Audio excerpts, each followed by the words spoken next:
This is a tale out of a Southern Gothic novel. Greed, jealousy, false trails, envy. It was a fairy tale, Cinderella kind of story that's supposed to have a happy ending. Great look to right. Lorenzen was an absolute force on the court. He was an instant millionaire. Just as fast as he was making money, money was being spent. He loved the ladies. The ladies loved him too. It was almost like he was just blind with love. She put moves on him like karate chop that they don't do in Mississippi. She saw a future with a millionaire. And then, out of the blue, Lorenzen Wright went missing. If he's missing, he doesn't want us to know where he is. Developing tonight, a former player disappeared and... We gotta investigate, What was your interaction like with the police? I was on him. Check this person out and this person out. I am the mother of Lorenzen Wright. I mean, that's a mother's love for their child. Oh my God, when I heard that story, I didn't know what was going on. I felt like I was in a twilight zone. Is it possible that his friends, people who knew him and loved him, might not have known about this other side?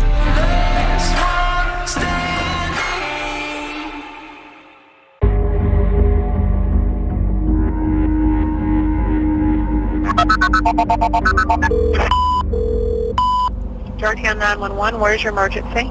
To actually hear the 911 call is blood curdling. and you hear gunshot. You hear that dispatcher say hello over and over again. Hello? Hello? You hear the gunshots and you hear silence. I don't have nothing but gunshots. That 911 call and what would come after would start a mystery in the city of Memphis that would transfix it for more than a decade. It was the whodunit of all cases in Memphis history. Describe Memphis to me.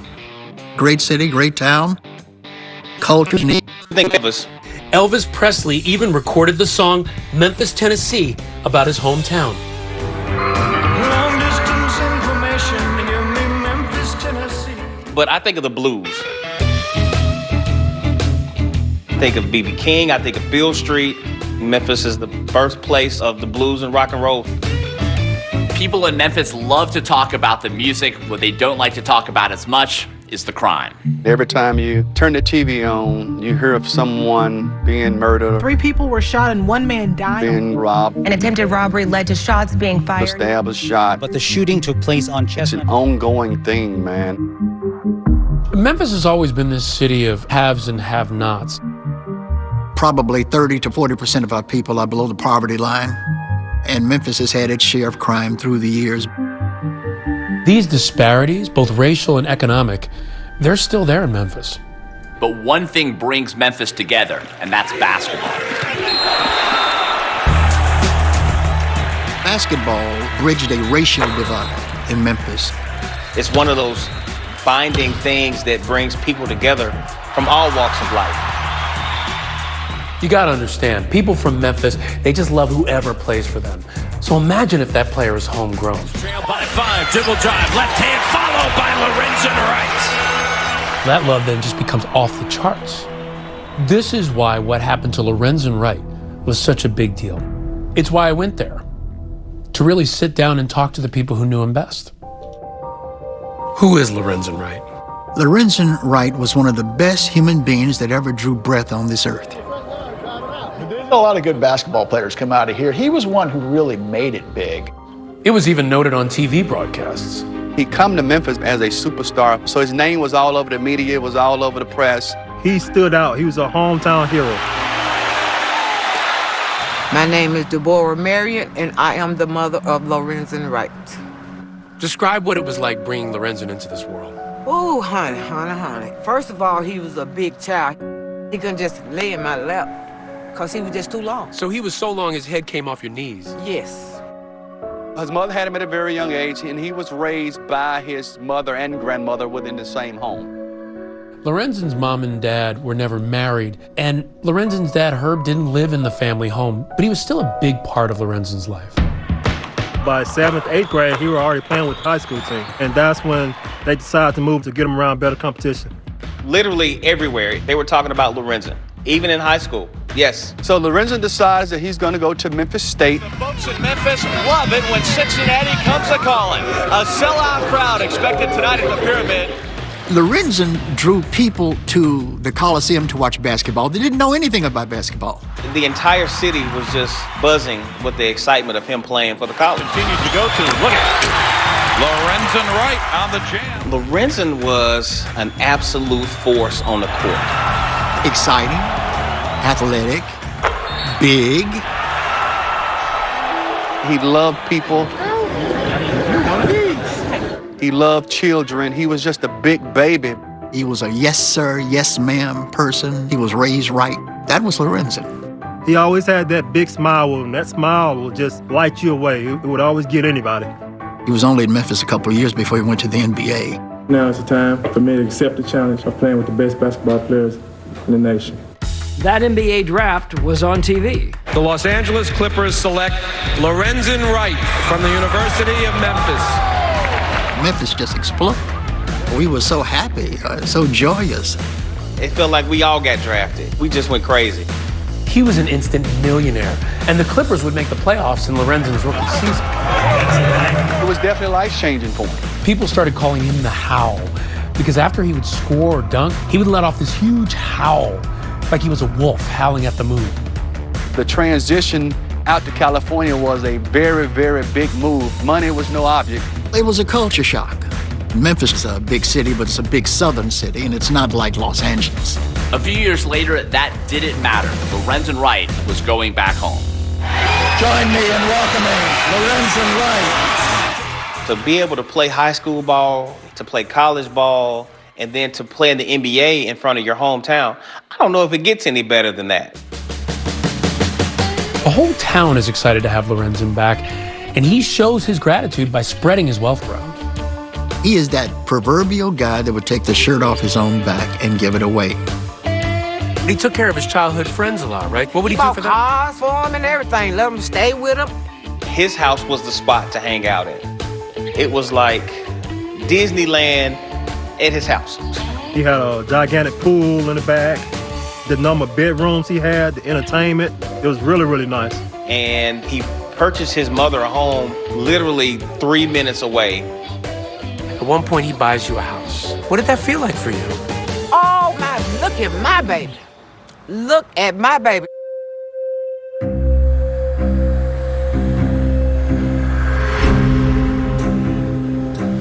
The little shortcut from Lorenzen's house to his mom's house was a little road. Didn't nobody else's parent live on one end and the child live on the other. That was our road, our little cut through. It's called Callus Cutoff. Callus Cutoff. It's not a road you want to drive down there. No lights. That was a road that if you didn't know it was there, you didn't know it was there. It's in the city, but it's actually just feels like you're out in the country. I mean, heavy woods on both sides. If you're driving, you just want to drive on through it. You don't want to stop. Lorenzen had driven that shortcut maybe hundreds of times, and nothing had ever happened. He probably never thought for a moment that it might be dangerous. And then, out of the blue, Lorenzen Wright went missing. Police have joined in the search for missing NBA player Lorenzen Wright as his family is starting to fear the worst. This is a millionaire. He's a basketball player. If he's missing, he doesn't want us to know where he is. It was a fairy tale Cinderella kind of story that's supposed to have a happy ending. That was the biggest mistake he ever made in his life.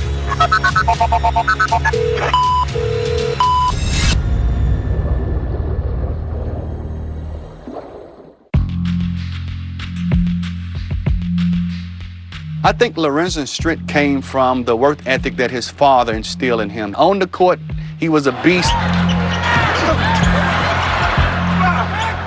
Off the court, he was just a meek and mild individual. So really, basketball was Lorenzen's entire life, really. Lorenzen met his wife through basketball. Cheryl came into the picture his junior year of high school. He met her over the summer playing AAU basketball, and her dad was his coach. golden brown skin, beautiful smile. She looked really good, very sexy. She was easy on the eyes. I don't think he had never, ever came in contact with anyone that looked like Shara. I mean, she had all the goods. We would say she knew she was fine and you didn't have to tell her. There is a discrepancy about exactly when they started dating. Depending on who you talk to, she was in college when he was in high school. He's a junior in high school, and here he is dating a junior in college, you know? He thought he was big time then. They became friends, stayed in contact, and a few years later, that's when the relationship went from a friendship to a romantic relationship. It was almost like he was just blind with love, right? Yes. That girl crazy. She put moves on him like karate chop that they don't do in Mississippi.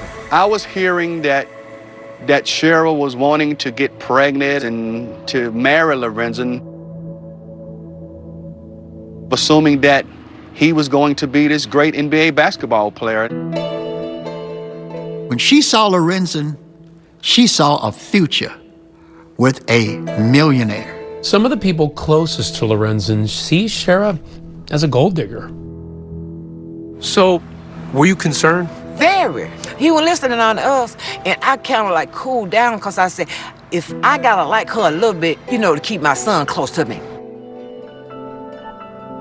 You didn't try to disrupt the relationship because he loved her. Exactly. Deborah and Cheryl, they never got along. These two, they never liked each other. When she got pregnant, he was excited about it. You know, obviously his parents wasn't. I don't think this was a situation where she was chasing Lorenzen and eventually wore him down to be with her. I think, if anything, it was the other way around.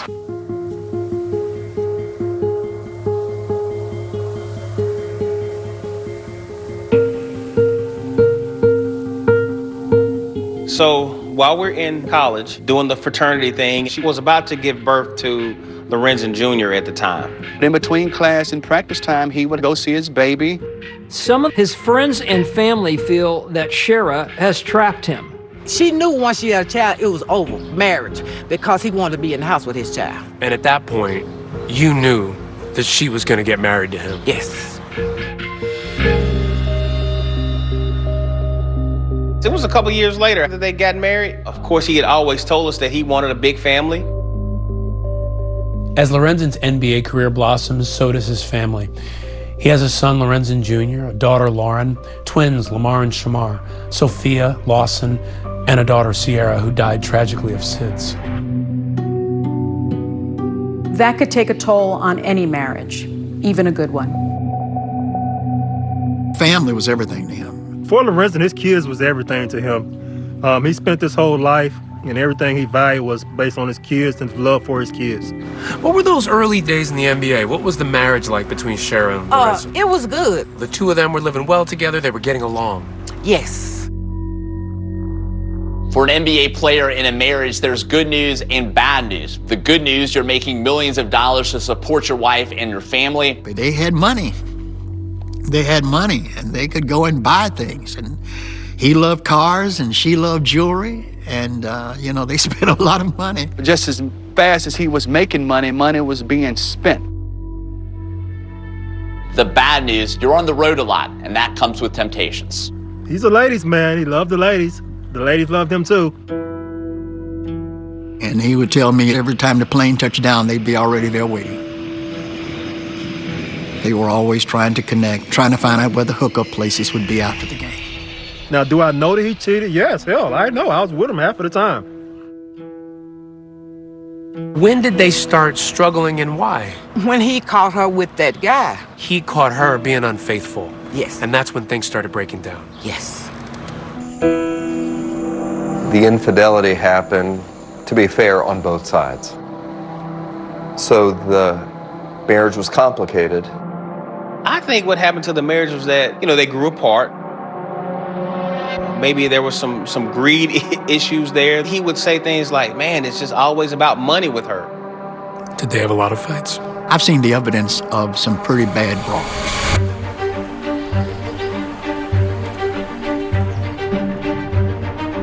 Told me the marriage ended because he didn't trust Shara anymore, she felt the same about him, but they were still going to try to find a way to raise these kids. At that point, how was his relationship with his kids?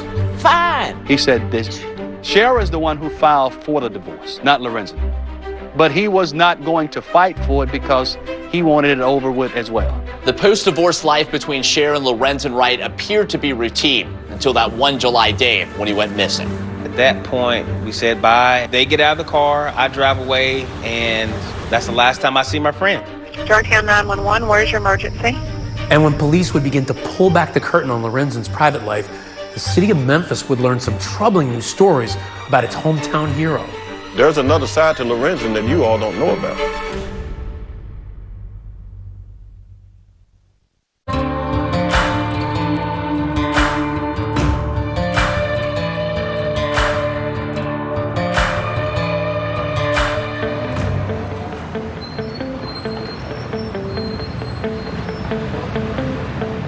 It's the summer of 2010. Lorenzen Wright is living in Atlanta with his buddy Mike G. When Lorenzen and Cheryl were divorced, he ended up moving to Atlanta. So I went and moved in on him, and we just had good time. By this time, his NBA playing days are over. But what's not over, apparently, is his relationship with his ex. Even though Shara and Lorenzen were divorced, they had certainly a physical relationship. They still had an intimate relationship. But it was more than just sex. People who know them say they were still in love and were even thinking of starting over. Lorenzen did propose to Shara after they were divorced. The children saw him ask her to marry him, and Shara had said yes. So on this one particular weekend that summer, Lorenzen's coming back to Memphis to visit. Shara calls him and asks him to go to a dance recital for their daughter, Lauren. And it turns out his sister, Denotra, is having a baby shower that weekend, too. So he's got a lot going on.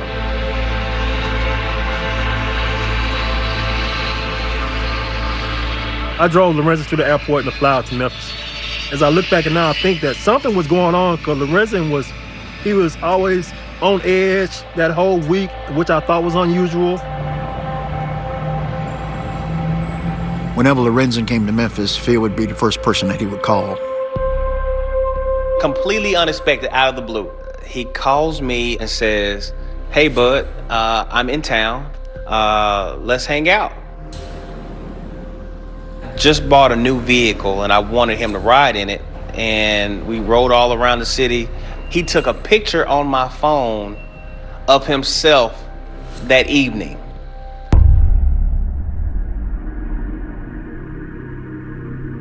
To look at that photo, you would never know that Lorenzen Wright's life was in serious danger. Just after 10 p.m. on this hot July evening, temperatures just now dropping below 90 degrees. Doesn't look like we're going to have any relief in sight. This is Tim Van Horn, and you're listening to WREC. Just a few hours later, a 911 call comes into the nearby town of Germantown, Tennessee. Germantown is just east of Memphis. It's one of the smaller municipalities right outside of Memphis.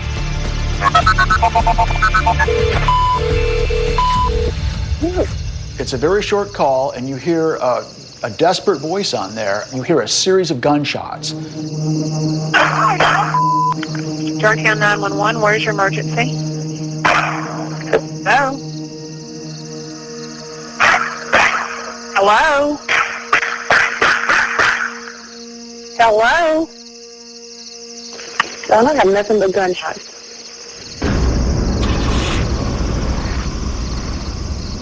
There's no caller ID, so the dispatcher doesn't know where the call is coming from specifically. They thought this call was a hang-up. There was no follow-up. Operator picks up the phone. Georgetown 911, where's your emergency? And you hear gunshots. Hello? To me, that calls for immediate response. Like, you leave it alone. You leave it alone? For our report, 2020 reached out to the Germantown Police Department to ask why they didn't immediately follow up on that 911 call. They declined to speak with us. But at the time, a department review concluded that dispatchers properly followed procedures. It was an opportunity lost. because on that call is the last time anybody would hear Lorenzen's voice.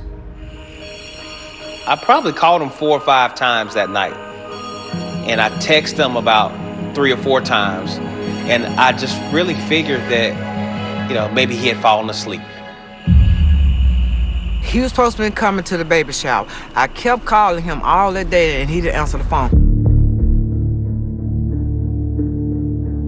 I was getting married July 20th in the Virgin Islands. And so he said that he was going to come over and be my best man. I get a phone call from one of my other great friends saying, hey man, Lorenzen is missing. His friends weren't really concerned in the beginning because that was just Lorenzen. It's like still living that NBA life. Those guys, they'd hop on a plane, go to Vegas. Not hearing from him, it wasn't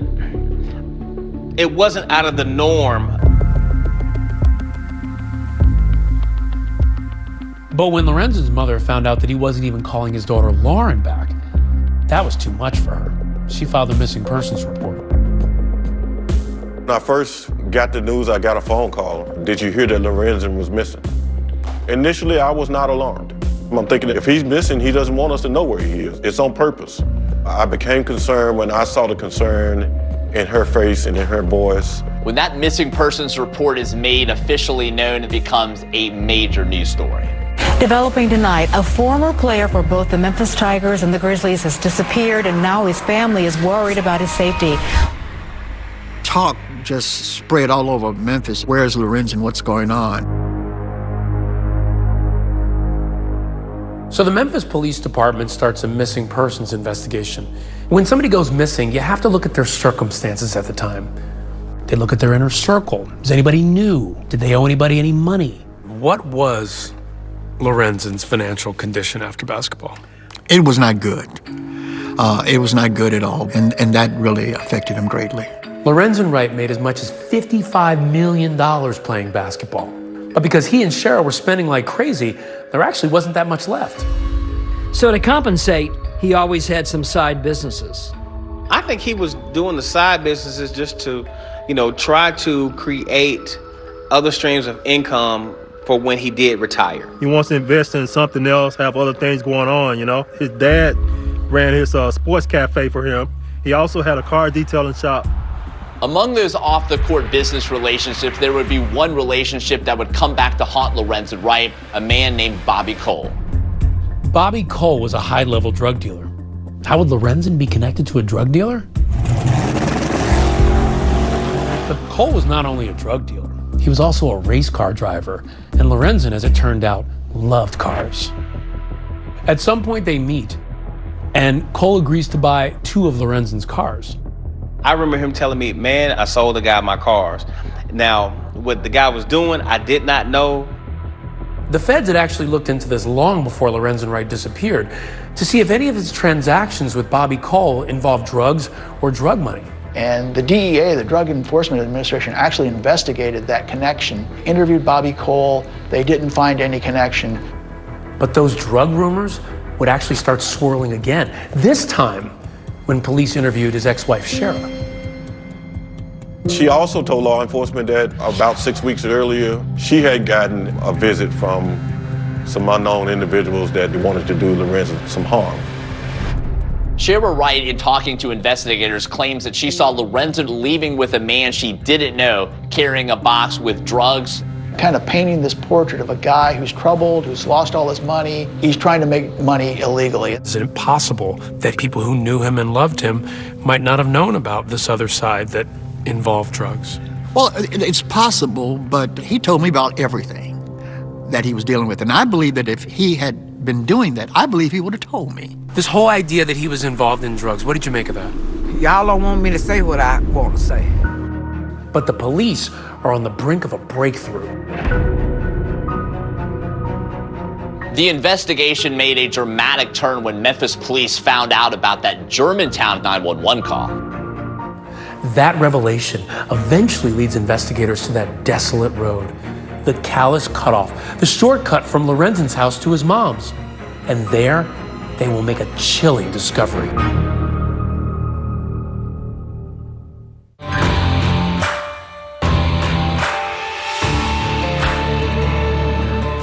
Since I've been growing, I've been strong and tall.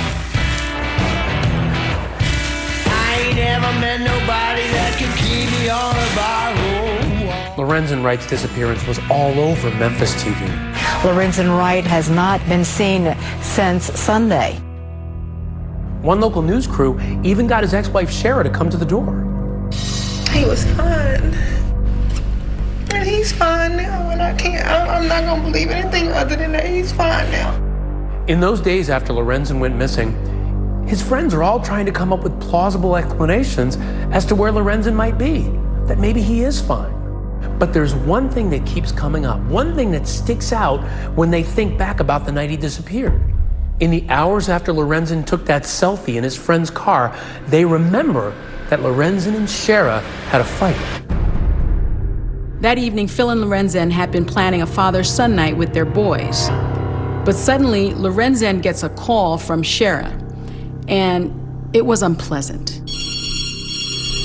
I could hear Shara say, no, you bring him home now.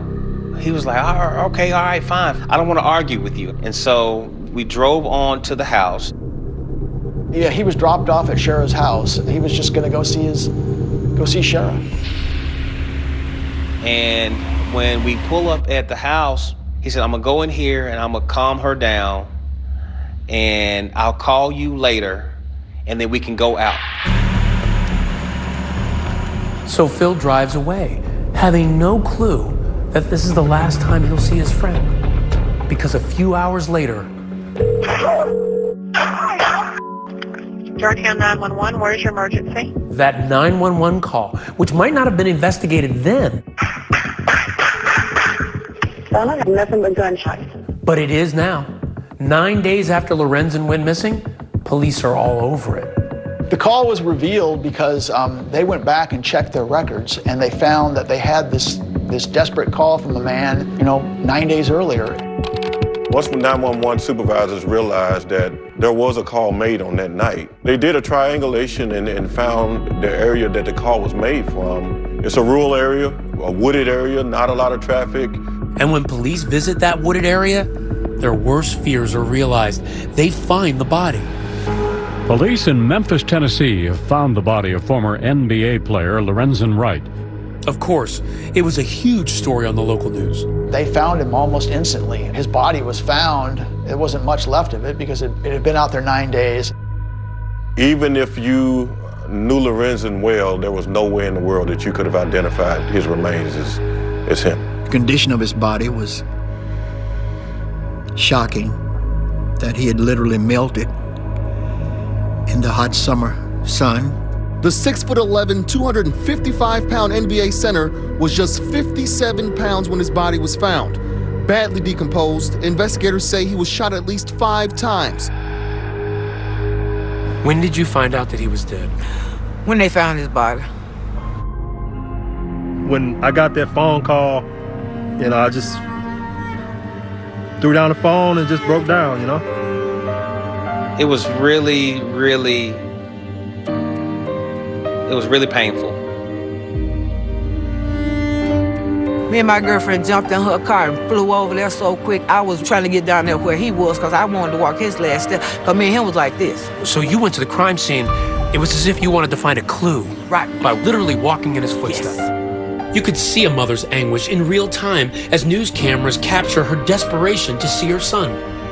Lorenzen Wright's mother was ushered behind the crime tape by MPD investigators. She was visibly upset but did not speak to the media before leaving the scene.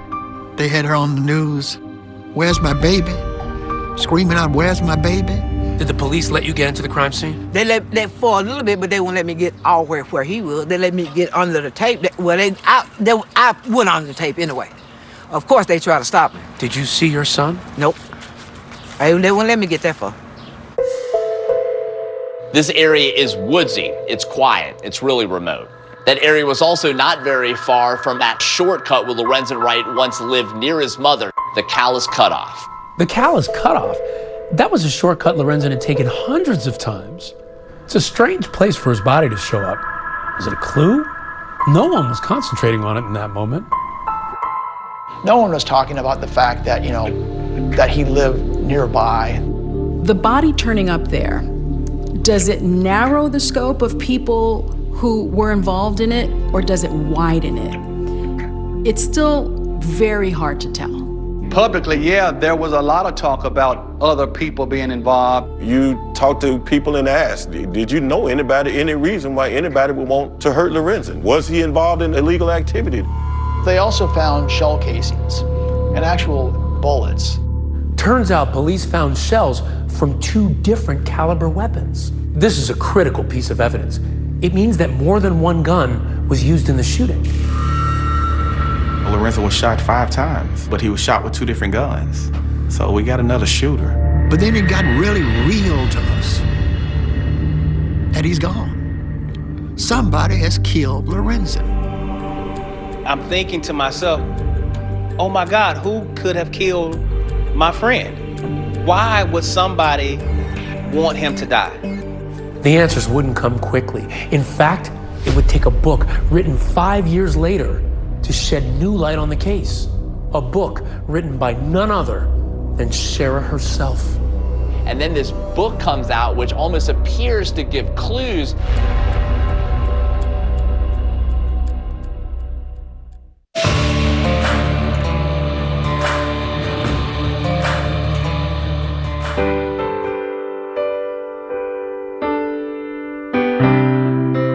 We honor and remember Lorenzen Wright.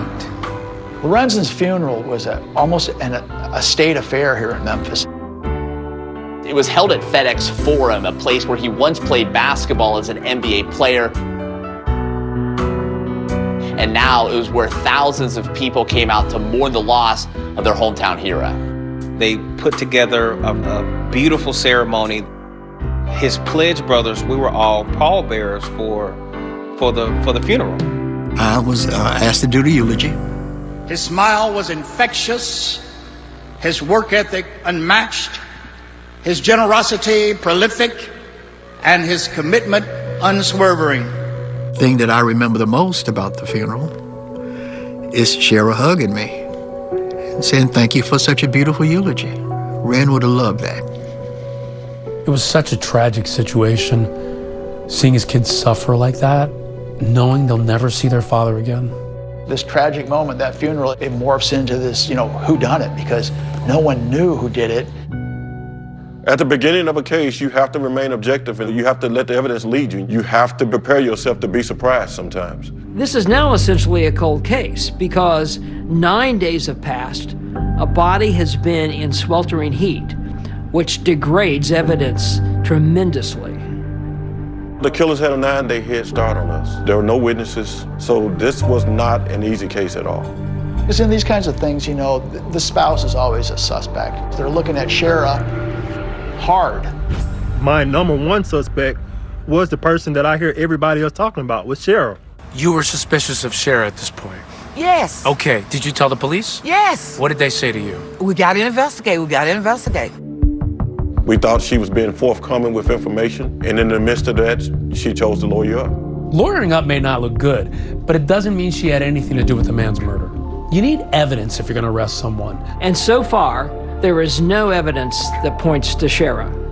And she denies involvement on a local interview. If I knew who did this to Lorenzen, you would know who did this to Lorenzen. When Shara was not arrested, it's like, well, maybe she didn't do it. Then started thinking about, well, okay, what about the drug thing? Maybe that went wrong some kind of way.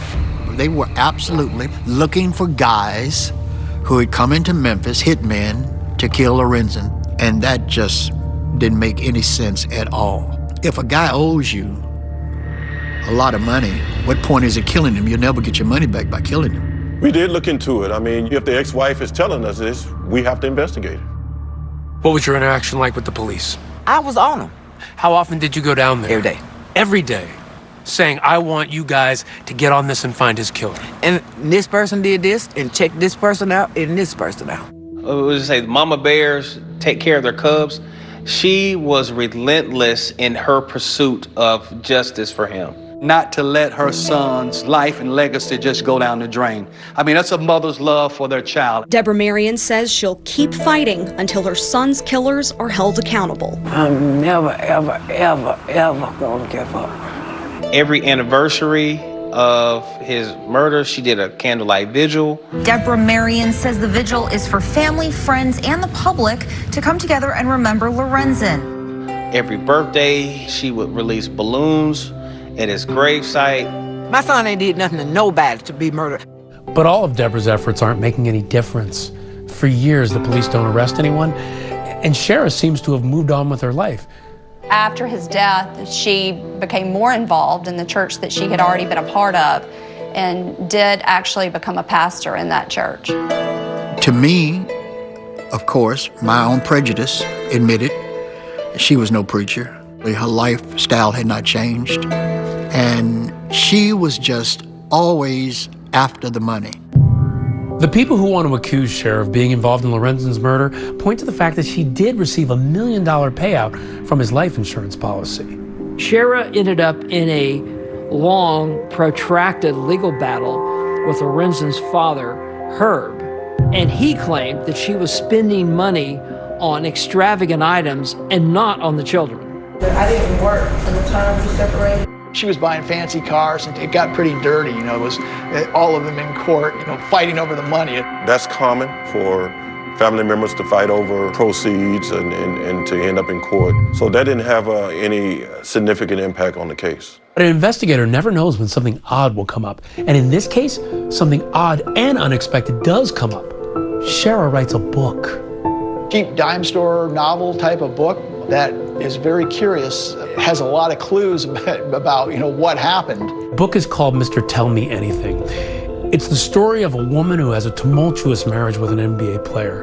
It's supposed to be fictitious, but it doesn't seem that way. It's almost like a confession that falls short of fully confessing, and she wants publicity. So I interviewed her in July of 2015 for about an hour and a half. Sure, I'm going to need you to speak up because I'm worried about the background noise. Commercial appeal reporter Mark Paraschia conducts an extensive interview with Shara at a restaurant called J. Alexander's. It's a busy, trendy restaurant chain in Memphis. Let me ask you this, Shara. The book, why did you write it? What are you hoping to accomplish? The marriage, you go through your ups and downs. I just believe that when the downs become more overwhelming and there's more downs than ups, then that's the time to kind of go back and see which one outweighs the other. In the interview, Shara explains that the NBA player depicted in the book is abusive, not just verbally, but physically. And she claims the character is based on Lorenzen.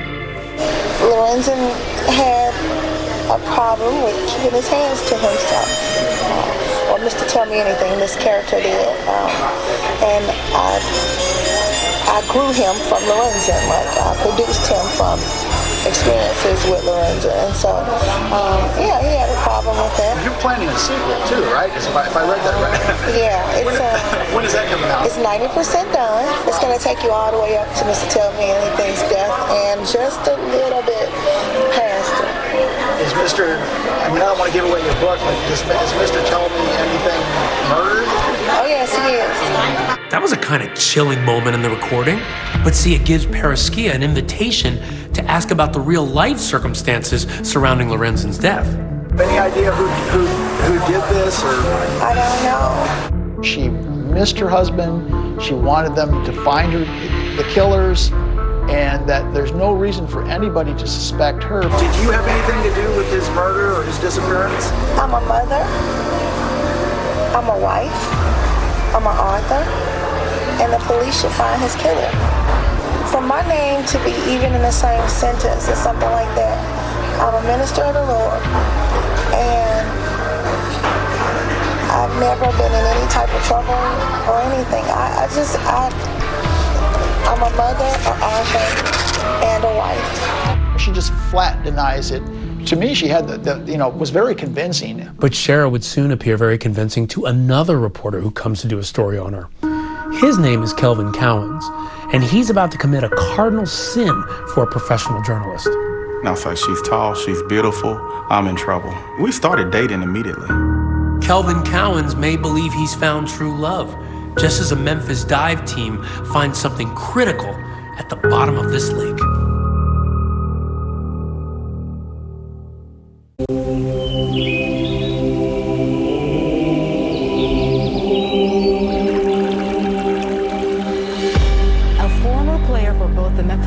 And the Grizzlies has disappeared, and now his family is worried about his safety.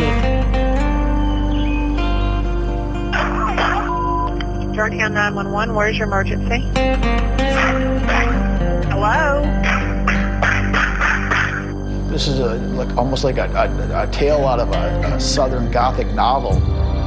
Greed, jealousy, false trails, envy, cold-blooded murder is compelling on so many levels. It's a soap opera gone awry. Wright was found in a wooded area just outside Memphis. This is not only a news story, but it's a sports celebrity story. It's a murder story all wrapped into one. It's just one of those things that I could never put together. How does such an amazing guy end up dead and in a field? It was a case that until we solved it, it was going to hunt us. It was literally going to hunt us. But his mother, God bless her heart, she continued to keep it in the forefront, to keep it going. I'm never, ever, ever, ever gonna give up. But Deborah wouldn't give up on it. She is absolutely the heroine. She is the hero of this story. She harassed literally the police department every day. She kept the heat on the police. She was in the news media for years, criticizing them for not doing enough to finding out who killed her son. She basically told me once I became the director, you're going to solve my son's murder. And you're not going to get rid of me. You let everybody know that you would not rest until your son's killer was found. Yes. I wanted to solve it really, really bad. You know, not only for the city, for Lorenzen's mom and for his kids. I've never seen a mom to be that emotionally distraught over the murder of her child. And I've investigated a lot of murders. She was heartbroken. She was heartbroken, and it was very difficult for me to watch. So while the case has gone cold, Lorenzen's ex-wife, Shara, has not withdrawn from the public, and many people are suspicious of that. The book she's written, supposedly fictitious, called Mr. Tell Me Anything, it's making headlines and raising eyebrows. And it seemed to garner the attention of one man in particular, Kelvin Cowens. Cowens was a journalist who interviewed Cher about her book. He was one of the people I really wanted to talk to when I visited Memphis because of how close he said he got to her. What is Mr. Tell Me Anything? For me, it was the inside look at an NBA wife. What does the man do to the woman in this book? Oh, man. He breaks her. He breaks her mind, he breaks her will. According to the book, affairs, there is some domestic violence in there. I believe that the stories that were described in that book are based on what really happened, yes. It does make Lorenzen look like a really bad guy. In this book, there are specific descriptions of violence. And what do you make of that? I just don't believe it. I think that is purely fiction. If he was all of that, why she stayed with him so long? She could have got a divorce at any time and got plenty of money. Girl, please. I don't believe nothing she say. If she tell me that her hair is black, I said, no, it's orange. I just believed it. I was like, she's bearing all. Kelvin Cowens doesn't just believe her. He says he was romantically falling for her. It's something that, as a journalist, he admits was crossing a line. While they were dating, and even after they moved to Houston, she completely convinces him that she had nothing to do with Lorenzen's murder. Well, I'm like, if she had done something, they'd have her by now. I mean, I would have never moved away with her if I thought she was a killer.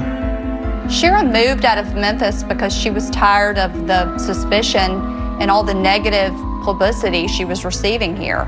Did anybody know who she was in Houston? Did anybody treat her in a certain way because of that? No one treated her different. No one treated the kids different. It just wasn't a subject.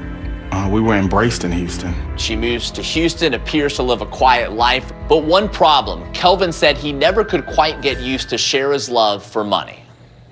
That was like, oh my God, not about money again. Cowan says they started arguing because he says long after the fight over the insurance money, Shara still wanted more from the estate, and he claims it blew apart their relationship.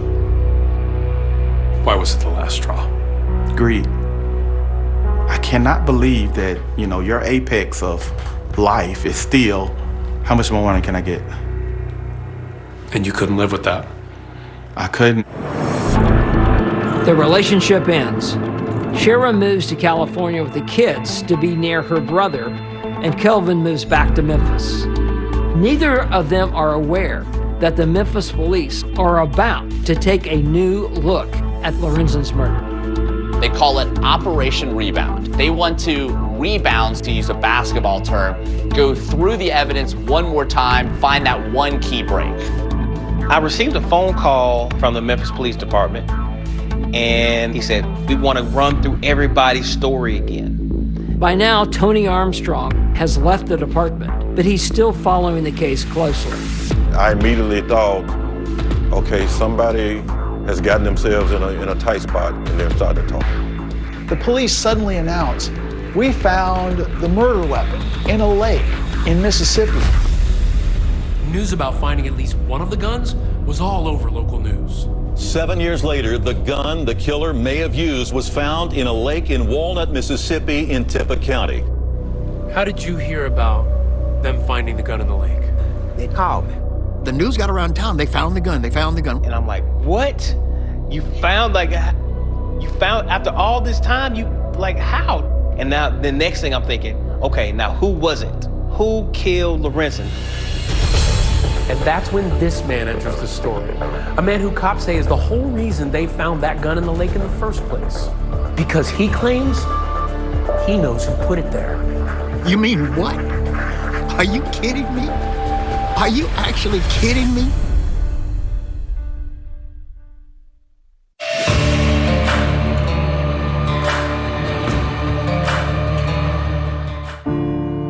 There is a Bible verse that says you can be sure that your sin will find you out. I knew someone was going to talk, and I knew for certain it was going to involve Shara. The rebirth of the Lorenzen Wright murder investigation largely is built around Jimmy Martin. Jimmy Martin was a 34-year-old former rap artist who went by the name of Trickster. He was also Shara Wright's cousin. Martin was convicted in a totally unrelated case with killing his girlfriend. But according to prosecutors, that's when he approached cops with a story about what he says happened to Lorenzen. It was in between the conviction for second-degree murder and his sentencing that Jimmy Martin offered the story. I can see him saying, you know what, I'm in big trouble. I need to give them some information that's going to lessen my time. He meets with investigators and he has a story to tell.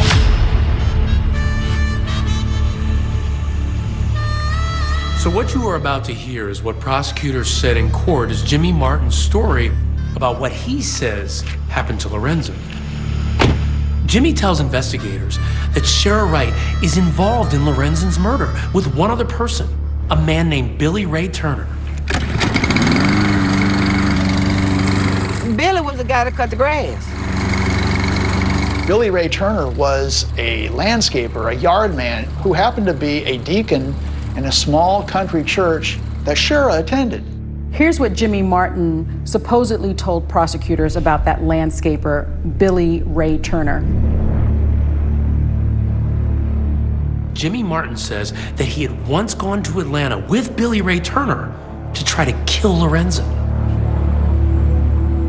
Remember, Lorenzen had moved to Atlanta after his divorce in 2010 and moved in with his old buddy, Mike Gibson. I had no clue, no awareness of anything like this.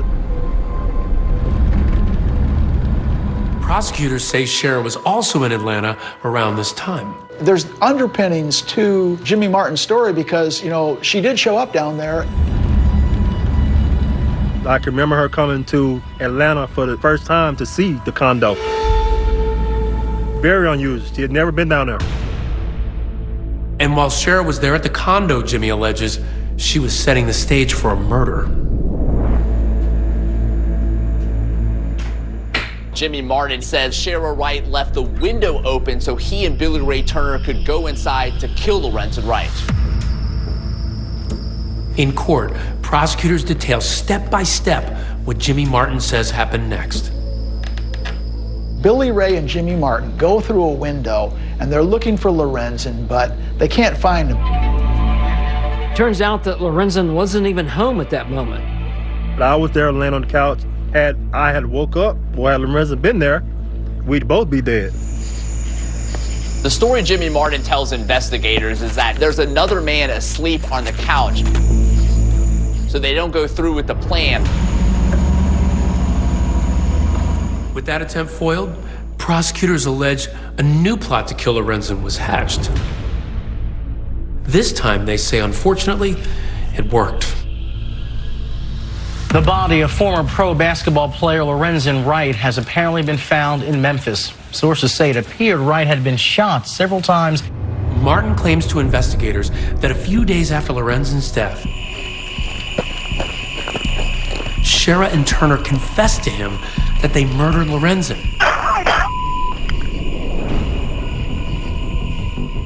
And that he helped them clean up the crime scene. Prosecutors said in court that Martin told cops that a metal detector was used to try to find a gun that was dropped during the murder there.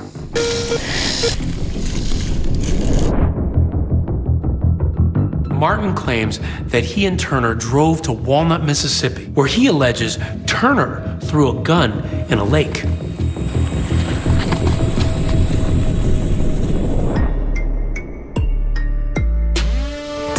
That lake is about 45 miles from Memphis, and in 2017, that's where the FBI conducted that search and found a gun at the bottom. They were able to do forensics on this pistol that was recovered and determined that those shell casings came from that gun. Even though police know that there were 2 weapons used in the shooting, this evidence alone is huge. Developing right now, new information in the unsolved murder of Lorenzen Wright. Authorities now say a gun found over the summer may be the one used in the crime. They're announcing, we found this gun. Why are they doing that? The reason they were doing that is they were telegraphing to the suspects to put them in a panic mode. So law enforcement starts monitoring Shara and Billy Ray's cell phones and allege they learn incriminating information. Law enforcement is able to record those calls. Next thing you know, boom, there's this guy on TV. They're handcuffing. 46-year-old Billy Turner sits behind bars this morning, arrested at a Carterville gas station. It was a standard arrest. There was no incidents to it. This person who, for the past 25 years, had not had any sort of troubles. A real nice guy, always just laughing. No, he never showed aggression or anything like that. I'm just like, who is Billy Ray Turner? Who is that? I've never heard about Billy Ray Turner. The only thing that I knew, and I ended up putting 2 and 2 together, is that Lorenzen, he told me, Cheryl's sleeping with everybody in Memphis. She even sleeping with her gardener, which was Billy Ray. Continuing coverage for you now this midday about the suspect charged with killing former Memphis basketball player Lorenzen Wright. Billy Turner entered a not guilty plea on charges that he murdered Wright more than 7 years ago. Emotions were extremely heavy in Billy Ray Turner's first appearance in a Shelby County courtroom. And these hearings were televised, right? Yes. That's how high the interest was. Yes. They would break into the regular day programming. It was like the big thing here. New developments this midday in the 2010 murder case of Memphis basketball star Lorenzen Wright. When I saw him, I knew instantly she had used him because that's not what she want. He ain't had no money. She don't deal with no grass cutter. Good morning, sir. You have a mother who searched for answers for all of these years and then finally associate a face with the person responsible for taking my son's life. and all the emotions just came out. I jumped up and I asked him, how could you have murdered my son? Little did Deborah know this mystery in Memphis wasn't even close to being solved.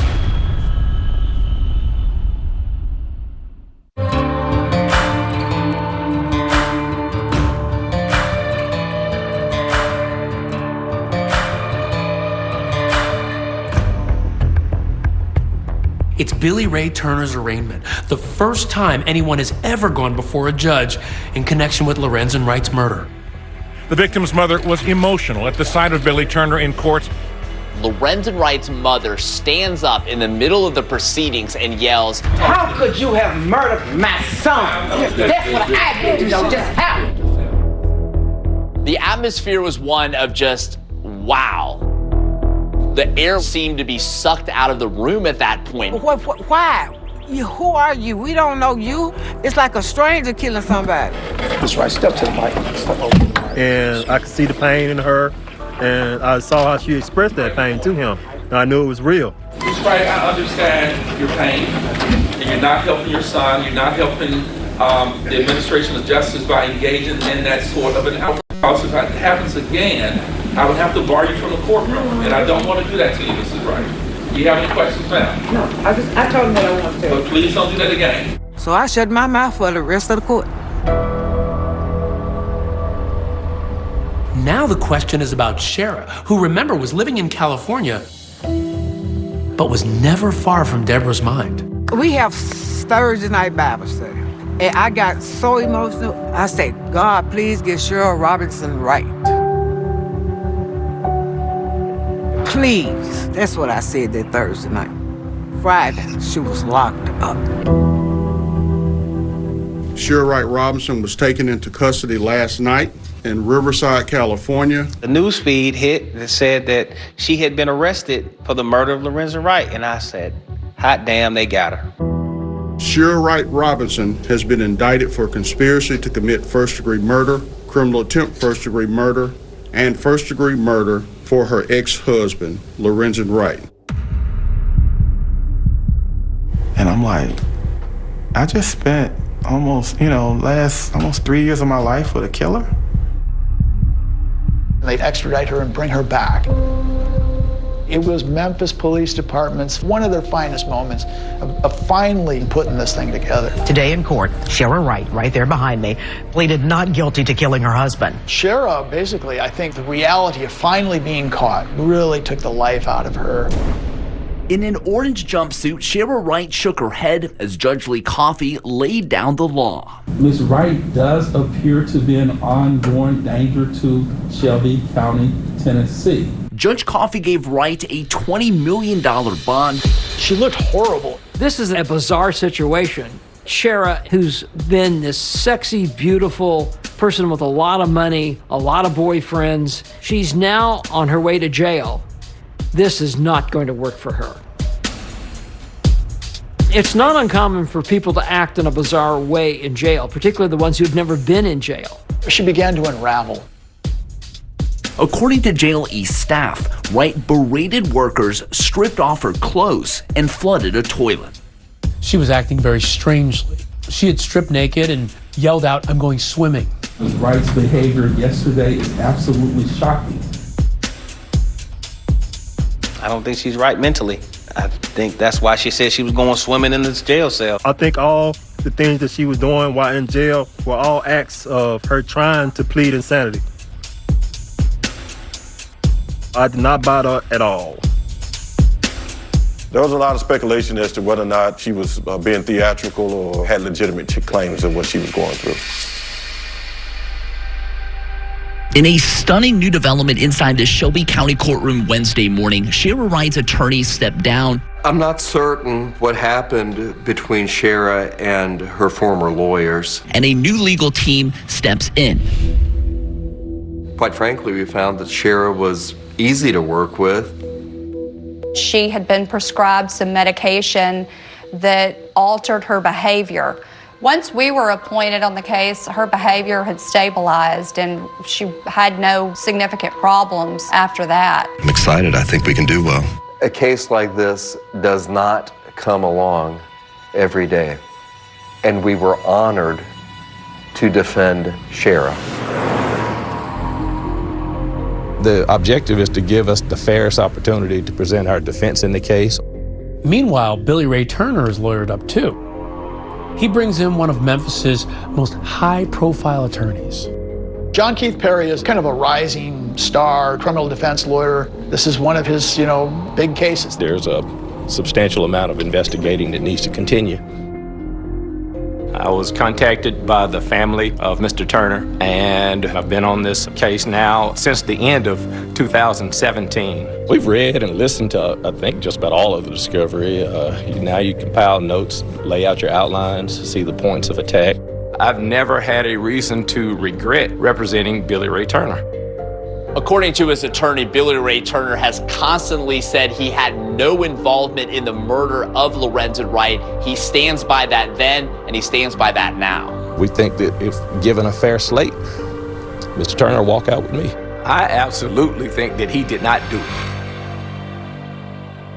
Perry has several questions about the alleged case against Billy Ray Turner, starting with his connection to Shara. Some of the things that I've heard through the community about this super romance, and that he would have been willing to jump bridges and over rivers or whatever. I haven't seen that. And more importantly, Perry says, consider the source. He says the prosecution's case starts with Jimmy Martin's story. And his criminal history, according to Perry, makes him not credible. Could he be the one that did it? Absolutely. With the statement that he gave, how he gave that statement, and the fact that he is a convicted murderer, yes, there's an absolutely a chance that he could have committed the act himself. Credibility-wise, he would be low on the totem pole, I think. Maybe he's just trying to minimize his involvement in all this. He's flipped, he's turned a deal.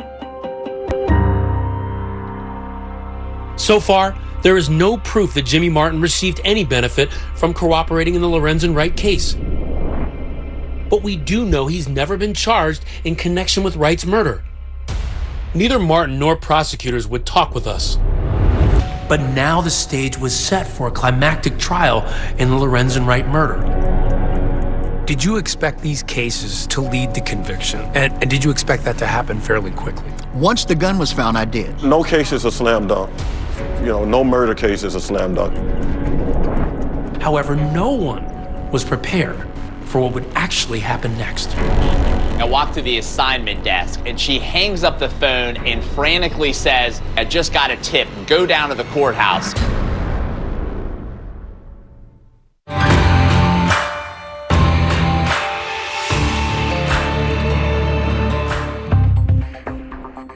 A significant development in the Lorenzen Wright murder case. A gun found over the summer may be the one used in the crime. Shara Wright Robinson was taken into custody. Well, the buildup was huge.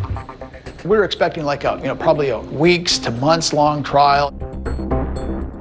The judge is expected to rule this spring on a host of pretrial motions from Shara Wright's and Billy Turner's legal teams. They were going to be tried together as co-defendants. That was my understanding. If Shara and Billy Turner were tried together, our defense could be consistent. I think that the evidence in the case that the state has, we're anxious to get before 12 jurors and see what they think.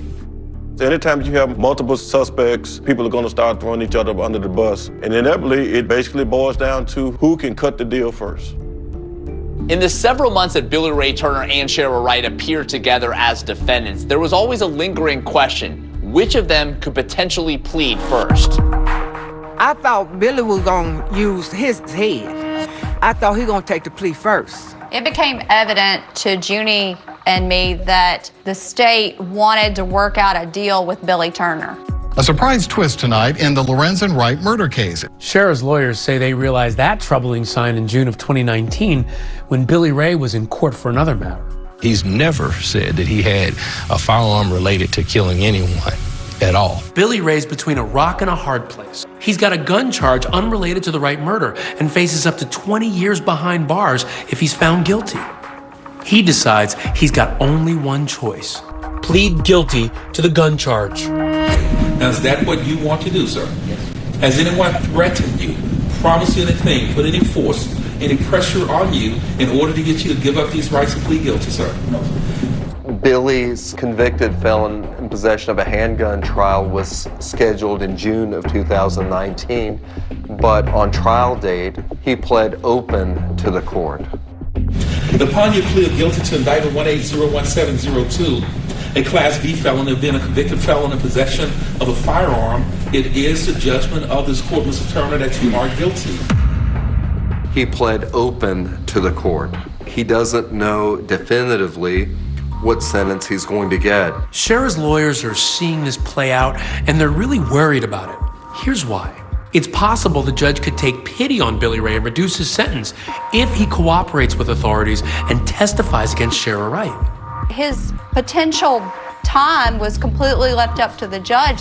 Thank you, sir. You step down from the witness stand, Mr. Turner. That was highly unusual and to us indicated that he would be cooperating. Shara's lawyers are not taking any chances. Her lawyers go to visit her in jail, and what they tell her would shock everyone. They say she needs to consider a plea deal. We told her that if Billy testifies against you, it's going to be disastrous.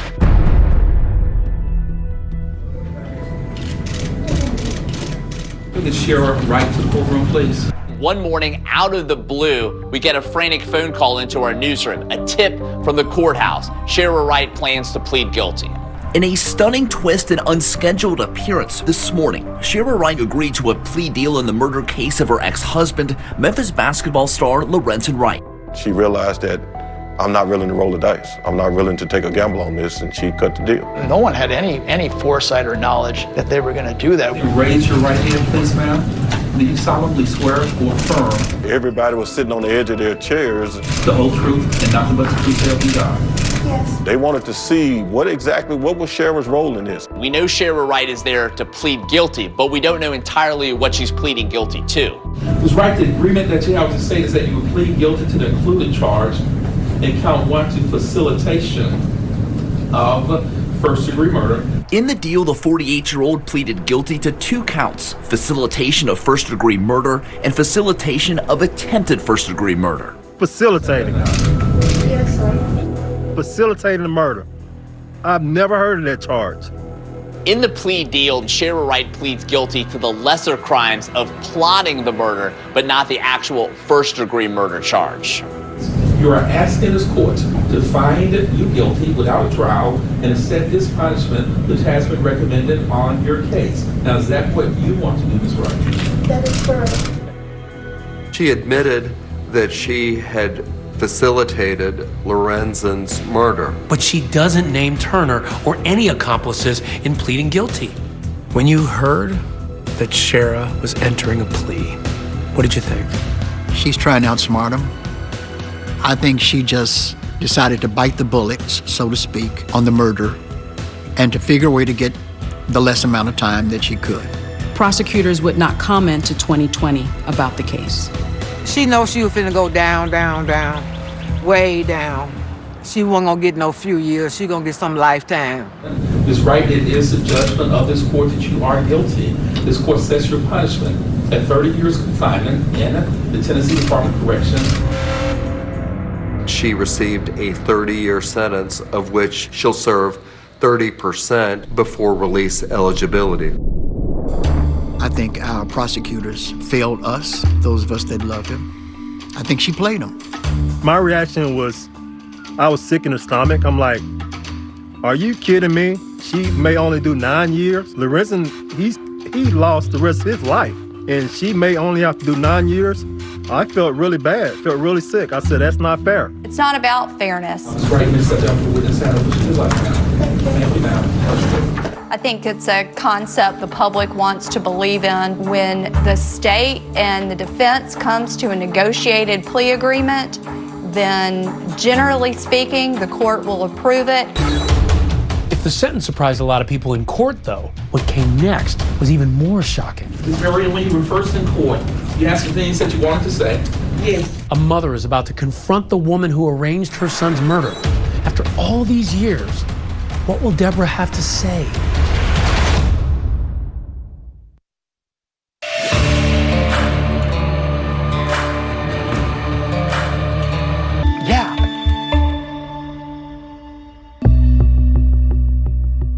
After she agreed to the deal, Lorenzen Wright's mother, Deborah Marion, spoke directly to her former daughter-in-law. Marion, when you were first in court, you had some things that you wanted to say. Yes. Judge Coffey gave Deborah the opportunity to address Shara. I will allow you to vocalize or verbalize anything that you want right now. It's very because you have that right under our Constitution now. I couldn't wait to hear what she was gonna say. The room was quiet, it was tense, and it was locked in as Lorenzen Wright's mother looked directly in the eye of Shara Wright. I was thinking about it the whole while as it was going on, what I was gonna say. But once I got up to that mic, my train of thought just changed. I focused on my grandkids. But Sharon, I want to thank you for giving me my grandchildren. That's what I want. Thank you for that. Instead of anger and outrage, she looks at Shara Wright and gives more of a sense of compassion and family and love. But I want you to unlock them so I can visit them, so they can see their grandma. Because Sophia keep calling, she wants to come make chicken and dumplings. She wants to come. And I didn't expect her to bring up the kids, but I was so glad that she did. But I want you to call them. No, it's okay to talk to your grandma. Grandma still love you. That's all I want, my grandkids. I just hate what happened to my child. But he left some nice looking kids here for his grandma.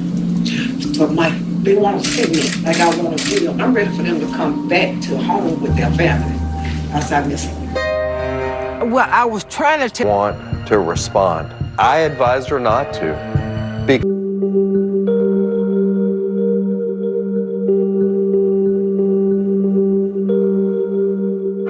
Problematic may be an understatement, but that's how Shelby County doctors are describing the ongoing challenges in fighting the current surge of COVID-19 numbers. The trial of Billy Ray Turner is scheduled for this fall, but with everything going on in the world with COVID-19, it's unlikely that that will happen. I absolutely plan to fight like hell for my client in that courtroom. I ask the public one thing, that if you have your preconceived notions, pay attention to it as the case is presented in the courtroom, then stand in judgment of it. I hope that the truth comes out, and I hope that he does time for the role that he took in Lorenzen's murder. I am not really worried about what happened to Billy Ray in his upcoming trial. Lorenzen's dead because of Shara. At this point, it's unclear if Shara will ever say what happened, leaving everyone else to just simply speculate. And even I still have questions. What actually happened that night out by the Callis Cutoff Road? How did Lorenzen end up out there that night? Was there a second gunman? And who shot him? And the most perplexing question, why? I would say the motive is that he was worth more dead than he was alive. Ultimately, only she knows why she did it. Money, love, envy, it really is a tragic story.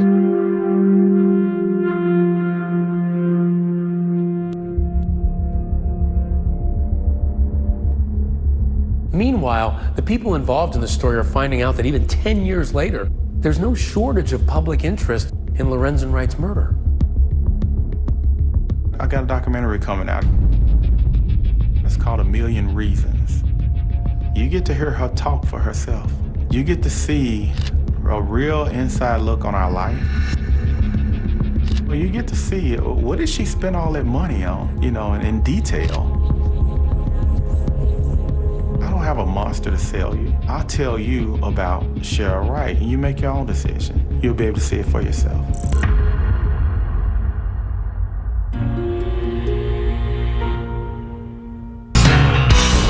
The last thing they would expect is to find a suitcase with a human body in it. There was no doubt of what it was. It's a set of human legs. Oh my gracious. The big question is, how the hell did he get there? They were crazy in love at first, but it quickly became tumultuous. There were infidelities, they'd fight. I think they liked the drama. You're as cold as ice. The person who did that would look like a monster, but sometimes killers look just like Melanie McGuire. Do you still insist that you're innocent? Absolutely. Now, the all-new Jailhouse interview. Who do you think killed your husband? New details, stunning audio recordings. Is there anything else you're not telling me? Like what? Like I killed my husband. Did you? No. But thanks for asking. The secret in the suitcase. It turns out it isn't the end of this story. The new 2020 True Crime Event Special, next Friday at 9/8 Central on ABC. Do you think you know me? What you want, baby, I got it. I've been down this road before. I want respect. Needed to learn of the blood and the disappearance. Their inquiries among the wedding guests yielded no sightings of Nancy. The state of panic and frantic searching that ensued was overwhelming. As investigators meticulously combed the property, an observant reserve, Detective Clinton Cole made a discovery several miles down a road on Law. Ponza Road. He located bedding and clothing that appeared to be connected to Nancy's missing items, marked by what seemed to be bloodstains. The realization that these items had been transported away from Nancy's residence intensified the urgency of the investigation. The potential suspect list grew exponentially, encompassing the approximately 20 or more wedding guests who had access to the property, creating a daunting challenge for investigators. Every guest became a person of interest, necessitating thorough interviews. A search of Nancy's cottage revealed more alarming signs: 2 large blood spots. On the floor, Nancy's purse, car keys, phone, and iPad left behind in blood. Spatter on the headboard and walls. Detective Cole immediately suspected foul play, identifying the scene as a crime scene. Investigators noted scuff marks in the driveway, suggesting a struggle. The pillow found in Nancy's bedroom, with blood spatter and a partial handprint, became a critical piece of evidence, potentially indicating the weapon used. The timeline was crucial. An interrupted 911 call logged at 12:17 a.m. provided a timestamp for Nancy's disappearance, with no witnesses hearing anything unusual, despite the proximity of guests to Nancy's cottage. The investigation faced significant hurdles. One wedding guest's whereabouts were particularly questionable. He admitted to returning late from the rehearsal dinner and staying at the house. His initial reluctance to cooperate, followed by his eventual agreement to provide DNA, added to the investigator's scrutiny. Further investigation revealed Nancy was preparing to sell Paradise Ranch, aiming to dedicate her time fully to teaching about the Bible. Contractors, including painters and plumbers, have been working on the property. One name that emerged was Carlo Fuentes, a painter whose number was found on Nancy's iPad case. His initial interview revealed him to be cooperative and friendly, stating he noticed nothing unusual. However, another individual, Sean Bloom, a general contractor Nancy had a heated dispute with overpayment, also became a person of interest. Bloom, who refused to provide DNA without an attorney, was eventually cleared. The search for evidence led investigators to explore advanced techniques, including geofencing, a novel crime-fighting tool not previously used by the department in California, by placing a virtual fence around the property during the critical time frame. They utilized Google's tracking data for devices that enter that area. This revealed the device pinging inside Nancy's studio at 1:33 a.m. and 0.152 hours, coinciding with the estimated time of her disappearance. This device number was traced back to Carlo Fuentes Flores, the painter. While Carlo had been interviewed previously and seemed mild-mannered with no criminal record, the geofencing data placed him at the scene during the critical window. His Google search history revealed a fascination with cougar and sexy lingerie videos, suggesting a fetish for older women like Nancy, who was significantly older than him. Investigators also discovered numerous explicit videos on his cell phone, indicating a secret life behind his polite facade.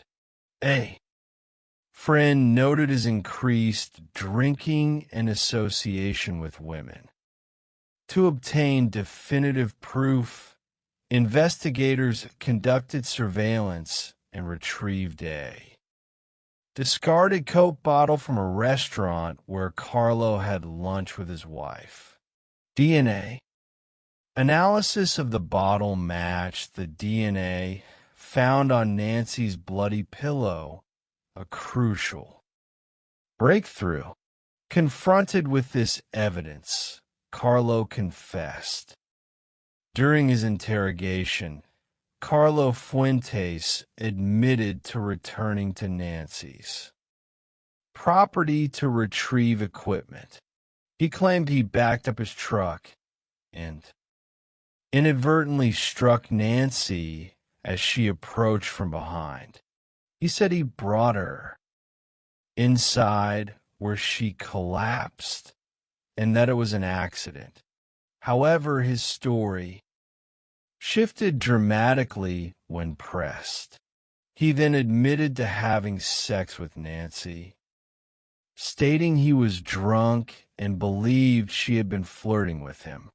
He confessed to raping her and then suffocating her with a pillow over 45 minutes. A chilling detail revealing a predatory intent behind his initial narrative. He also admitted to wrapping Nancy's body in bedding and driving to the Carrizo, planning to dispose of it. The bedding, identified as part of hers, was found scattered along La Ponza Road, suggesting it fell from his truck. Carlo then offered to lead investigators to Nancy's body. The arduous journey to the remote Carrizo Plain culminated in finding her remains marked by a circle of rocks. He expressed remorse and offered to write an apology letter to Nancy's family. Upon locating Nancy's body, Carlo's demeanor changed. Back in the interrogation room, he admitted to entering Nancy's house around 12:15 a.m., intending to have sex with her. He stated that after the assault and murder, he drove away, leaving the property without admitting to tampering with the 911 call. He maintained the bedding found earlier was used to transport her body. His confession was met with a mixture of relief and profound sadness. by the investigators and Nancy's family, who now had answers, albeit horrific. Once, Carlo Fuentes Flores pleaded not guilty, but facing a barrage of evidence, including his confession, the DNA match, and cell phone data, he opted for a plea agreement. He accepted a sentence of life in prison without parole, rather than face a public trial. The judge found him guilty of first-degree murder, with special circumstances including rape and burglary, while justice was served. For Nancy Woodrum, the family grappled with the immense loss and the senselessness of her death. They remembered Nancy as a strong woman with a beautiful heart, her faith and love for her family serving as her enduring legacy. Her daughter, Amanda, continues her mother's tradition, riding horses, with her own daughter keeping Nancy's memory alive. Carlo Fuentes Flores. Appeal was denied. The narrative concludes with the understanding that while justice has been achieved, the profound impact of such a senseless act continues to resonate, a stark reminder of the fragility of life and the darkness that can lie hidden. Welcome to our program, where we delve into the intricate tapestry of human behavior, exploring the shadowed corners of crime and the luminous pursuit of justice. As a criminal psychology analyst and a novelist myself, I find that truth, in its most compelling form, often surpasses even the most elaborate fiction. Tonight, we unravel two profoundly disturbing yet ultimately illuminating cases, stories that remind us of the fragile boundary between the ordinary and the sinister, and the unwavering dedication of those who work tirelessly to bridge that divide. We'll examine how seemingly peaceful lives can conceal treacherous depths, and how meticulous detective work, fueled by empathy and intellect, can bring light to the darkest of truths. Our first story tonight begins not with a crime, but with comfort of mothers. Love expressed through storytelling.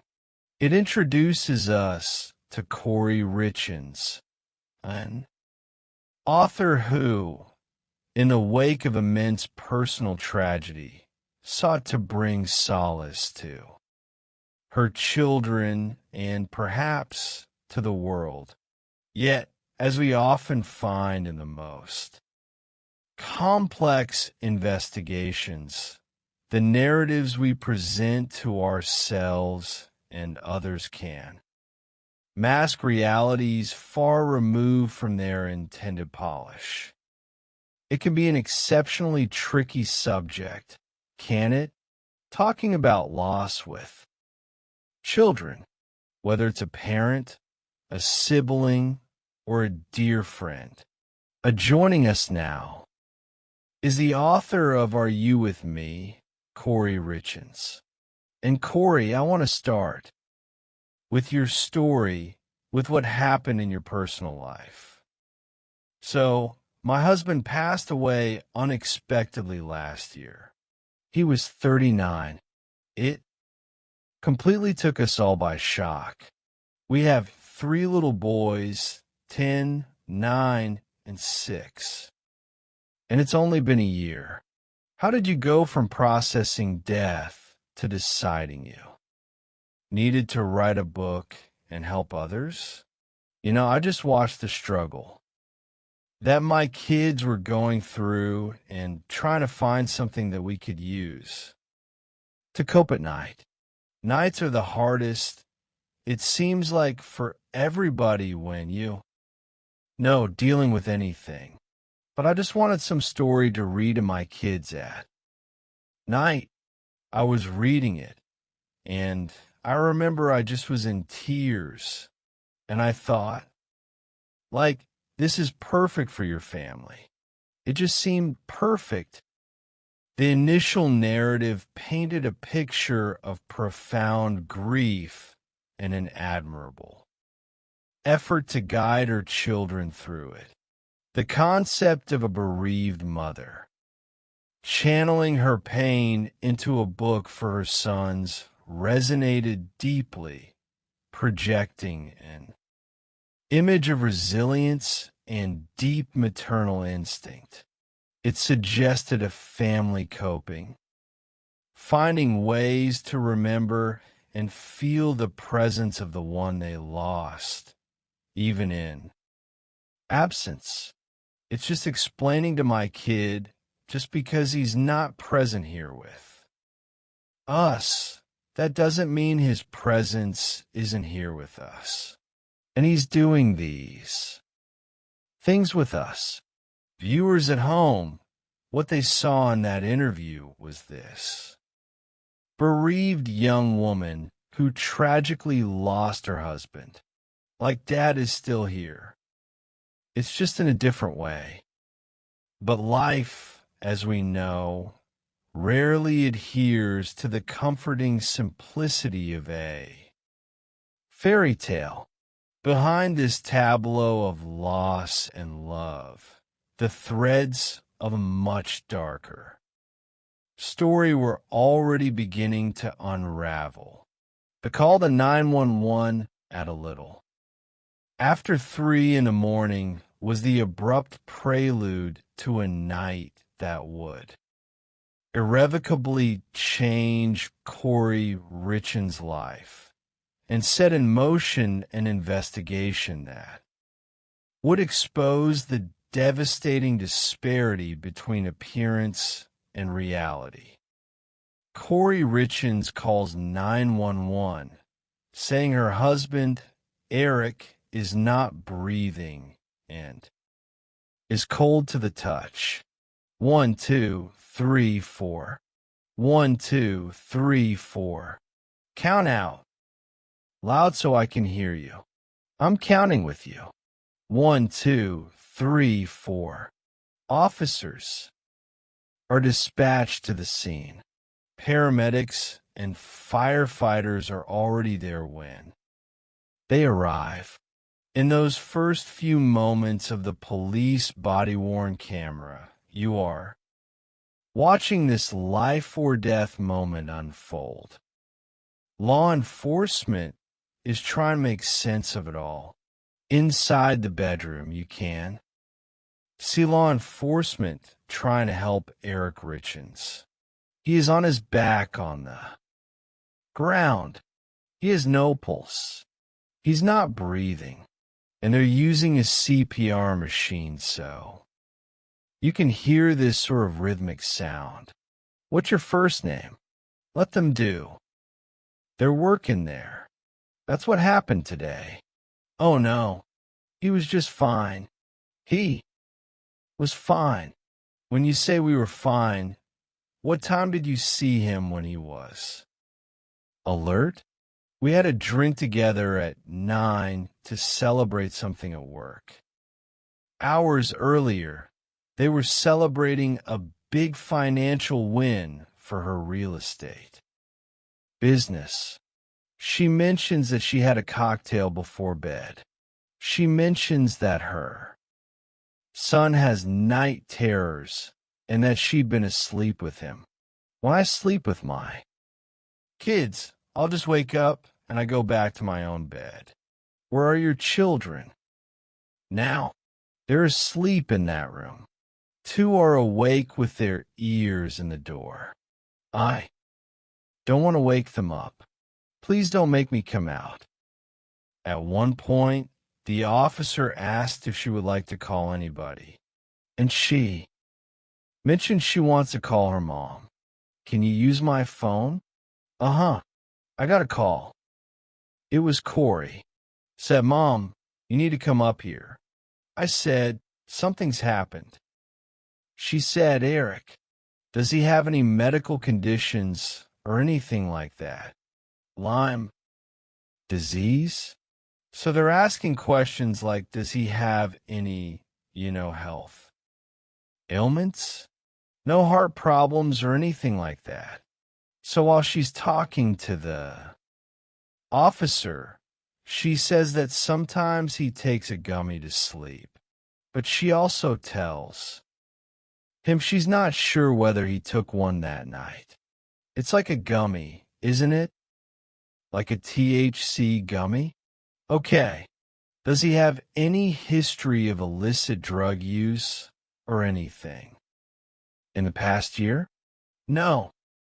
As I pull in the driveway, 3 cops come running at me, asking who I am. I went running through the house to get to Corey, and it was just devastating. She was in total shock. I had no idea, not only as a mother, what to do for her, but as a person, how to help a person in shock. Oh my God. Oh my God. I went in, talked to the boys, and they're just confused. They're not crying because they don't know what's going on. They just know a lot of cops are there.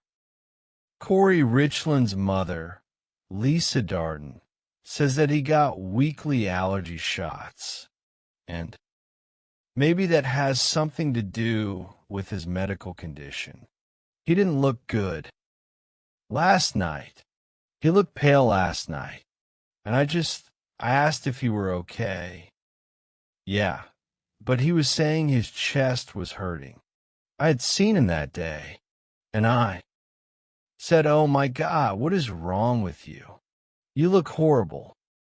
For a moment, the deputy walks away from Corey Richland, and you can see a conversation between him, another officer, and an EMT. I don't know if he had a hemorrhage or something with all the blood. There's a lot of blood for no reason. A little bit coming out as soon as we start doing compressions. Okay. All right. I don't know. The amount of blood was sort of surprising to the paramedic, and this leads to the initial hypothesis of an aneurysm. My husband's active. He didn't just die in his sleep. This is insane. Eric was very athletic. You would never expect an aneurysm, but that's what they're telling us. They don't know. They're saying an aneurysm, and you just can't believe he's gone. In the body cam footage, you actually hear Eric's sister, Katie, before you see her. No, what happened? What happened? She's moaning and she's screaming out, and it's the raw, guttural pain that you hear when you've just learned that someone you love has died. In the video, you see Katie take Corey and Eric's young boys upstairs and away from the turmoil. But at one point, Katie even can hardly breathe. Natural, okay? Take a deep breath. Take a deep breath. Okay. I can't breathe. I can't breathe. Oh my God, I can't breathe. I just talked to him like a couple hours ago. At 3:58 a.m., Eric Richens is officially declared dead. But it's also noted that he appears to have been dead for quite some time before they arrived. at the residence. The next thing is our detective and our medical examiner is going to respond to the location.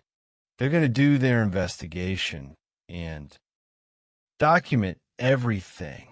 And then most likely, because of his age and his health and everything else, most likely, the county coroner's office has an obligation, a legal requirement really, to investigate forensically any unexpected death.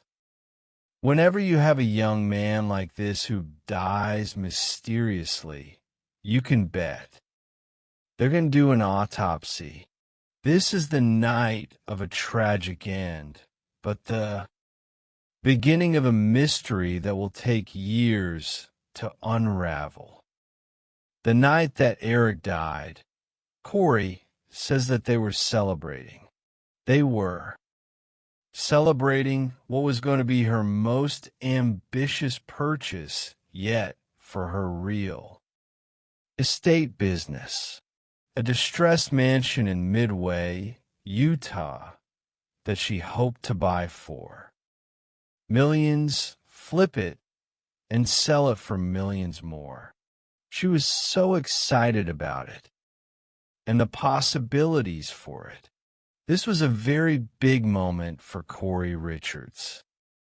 Corey grew up working for her aunt's cleaning company, cleaning the toilets of the rich people who live in mansions in Park City. Corey would dream that one day she would be the one that owned the mansions and not the one cleaning the toilets. This was Corey's moment to say, look, I did it. I made something of myself, and now I'm on the other side. Corey grew up in a family that moved a lot. My parents worked construction, so we would move every 2-3 months growing up. We weren't poor by any stretch, but we weren't wealthy by any stretch either. My parents did what they had to do to get by. When she got to junior high, her family really made a home. In Heber City, Utah, it's also part of Summit County. It's a beautiful mountain town, and there she finds a really close group of girlfriends. We just had a really good core group of friends. And I mean, the texts we get every weekend were, hey, where's the party at? And then we also played sports, and then we were in the same classes together, and we just kind of evolved from there. She's on the cheer team. In high school, she's playing tennis, and she seems to have really found a home and belonging. She was a tough cookie. Anybody said anything wrong about us, you could kind of always count on Corey to handle it. Corey and Eric met when Corey was working at a Home Depot. Home Depot paid the best. It was brand new. It was in Park City, and it paid really well for cashiers. He was coming into the Home Depot a lot because of his stone masonry business, and they hit it off and started talking. And people remember sparks flying and instant chemistry. He was significantly older than her. She just thought the world of Eric. Eric was it. Eric grew up in Bountiful, Utah. Went to high school at Woods Cross. The Richens owned a cattle ranch in Summit County, and he grew up working on this ranch. His sisters rode horses. They had animals. They were outdoorsmen. Eric was one of 3 children with 2 sisters, Amy and Katie. and he was very close to his mother, who had died in 2018. Eric grew up a member of the Church of Jesus Christ of Latter-day Saints, also known as the Mormon Church. His dad shares that it was one of the most important things that they wanted to instill in their children was faith and religion. So much so that Eric went on a 2-year mission for the church to Mexico City, and then came back and started his stone masonry business. Eric was a very dynamic individual. He worked hard, but he also played hard. He had ATVs. He camped. He explored. Eric was a big-time hunter. Go to Africa, big trophy hunting stuff. They began dating. Corey became pregnant with their first child, and they married soon after. The marriage is a backyard ceremony. Family and friends gather.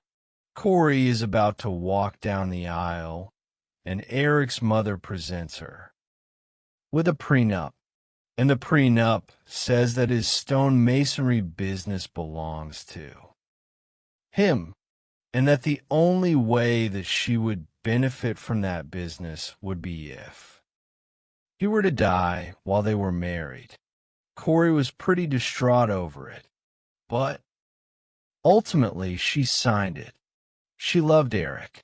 She wanted to marry Eric, so she went along to get along, I guess.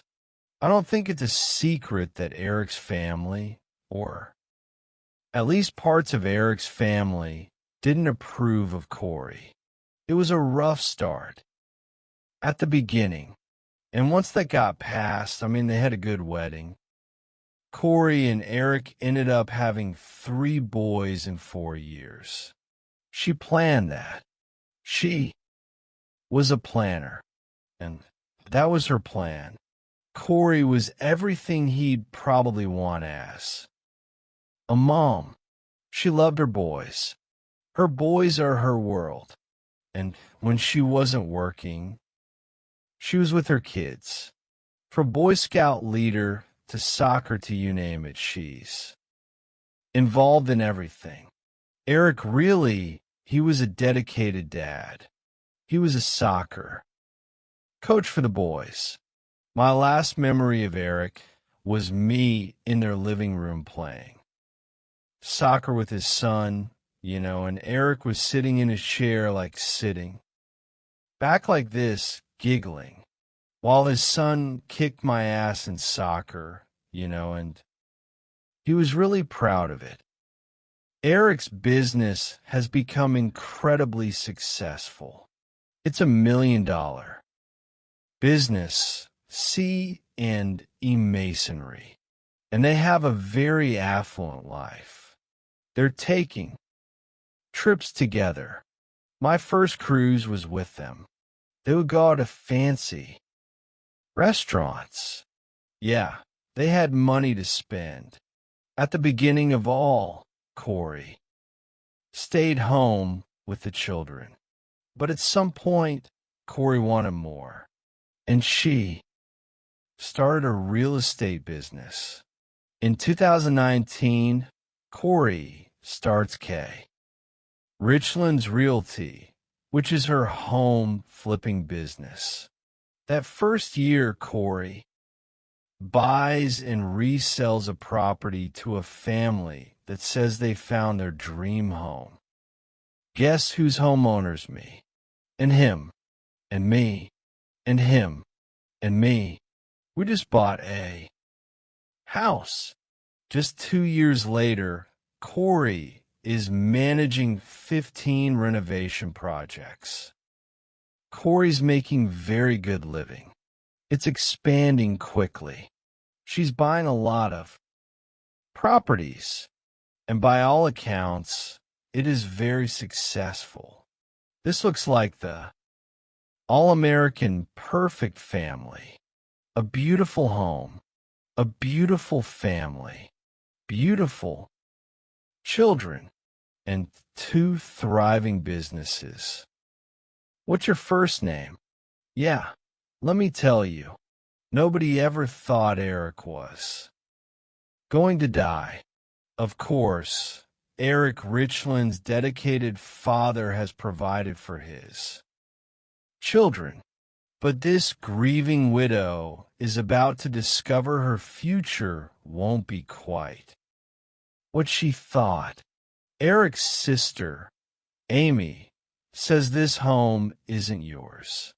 They're screaming back and forth. I stepped in between the two of them. I learned the news about Eric passing on March 4th through a phone call. Why? What happened? What could have caused it? It was just surreal. And just the day before, Corey says that she and Eric were toasting the purchase of her dream property, a $2.9 million mansion. And just hours later, Eric will be dead. Eric is beloved in the community, and many people come and gather at the family home to sort of celebrate his life.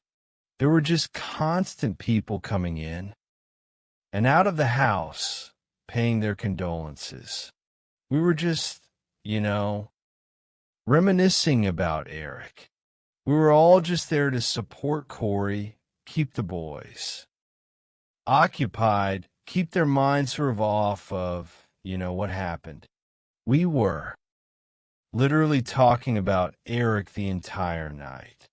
And we're just dancing and listening to his favorite songs. Cheers, boys.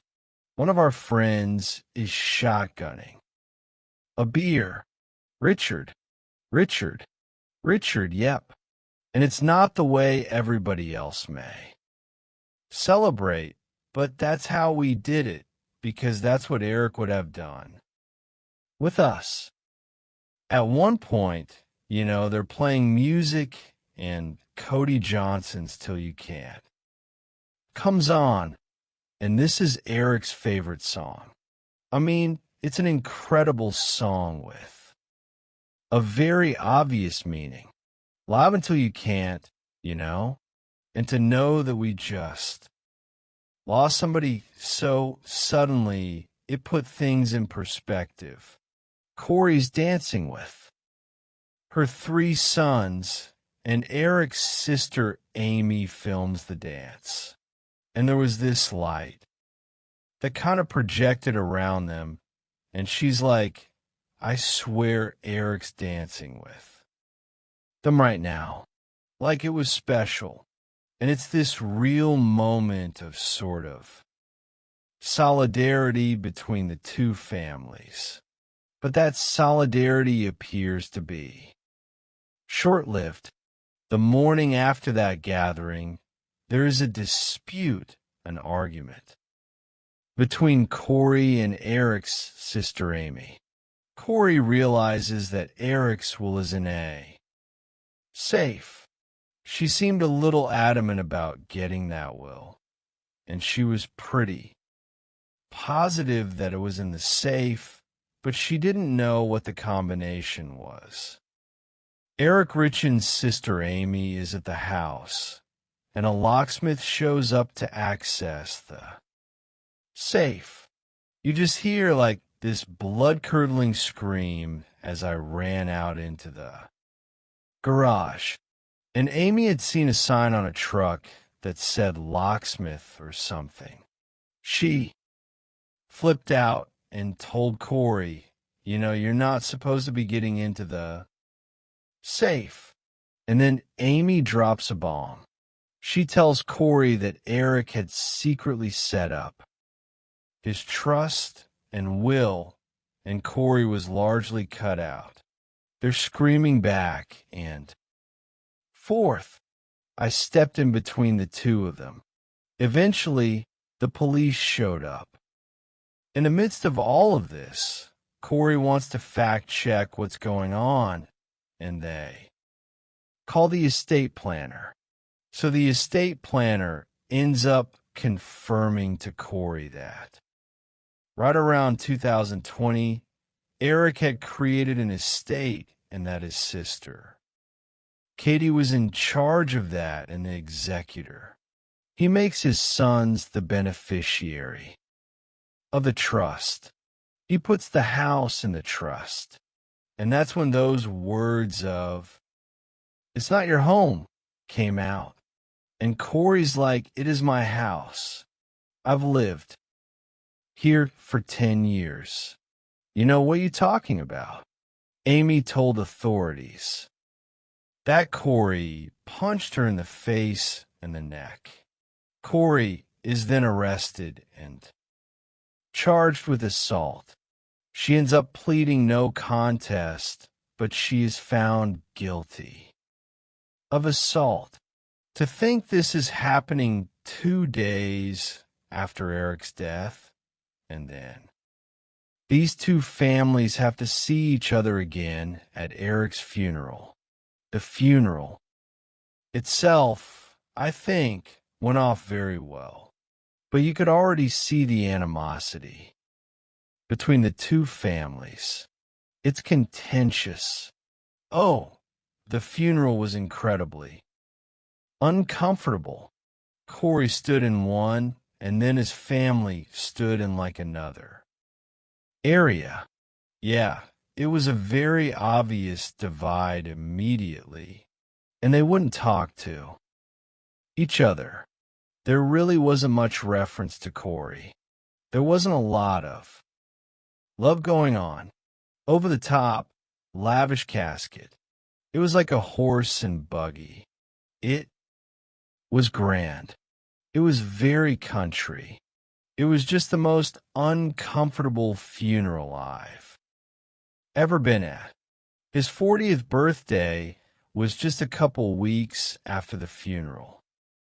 Like his clothes had already been taken down, and she wasn't wearing a wedding ring, and I thought that was a little odd. I mean, it wasn't even a month. As the months passed, Corey filed a civil lawsuit against Eric's sister, Katie, disputing the trust. And Corey seems to continue to adjust to life as a single mother and a businesswoman. Corey talks a lot about how important routine is to getting through the process of grief. And so, usually at nighttime, this is when you read to your children. And she was saying that they looked for something to read. They would answer some of these questions, and she found nothing. She said, "I have looked everywhere, and I can't find a book on grieving for children." She said, "I wonder if I could write one." Corey Richins self-published a book called Are You With Me? The first part of the book is actually written from the child's perspective. The little boy who's wondering if his dad is with him. Corey actually used a ghostwriter in order to create this book. Are you at my soccer game when I scored that goal for you? I looked for you in the crowd, but you weren't there. Did you see it? And then, later on in the book, it switches to the deceased father's perspective. And he sort of starts saying, "Yes, I am with you. I am with you when you scored that goal for me. You couldn't hear me cheer for you, but I yelled and clapped as loud as I could, just like always." Corey dedicates the book to my amazing husband and a wonderful father. And then there's a drawing of the family of 5. You see Corey and Eric together with their 3 children and the dog. I will forever love you, my sweet baby, until we see each other again. Yes, I am. With you. In March 2023, Corey Richens goes on these local radio and TV stations talking about the book. We got an email, wrote into the station. It was Corey saying that she had just written what she believed to be was the first book for kids about coping with grief, and that she would love the chance to share that on Good Things Utah. My kids and I kind of wrote this book on the different emotions and grieving processes that we've experienced last year. And to make sense and process, I'm sure. Yes, exactly. What shocked this? Must be for this poor woman. My heart went out to her. I'm new to all of this.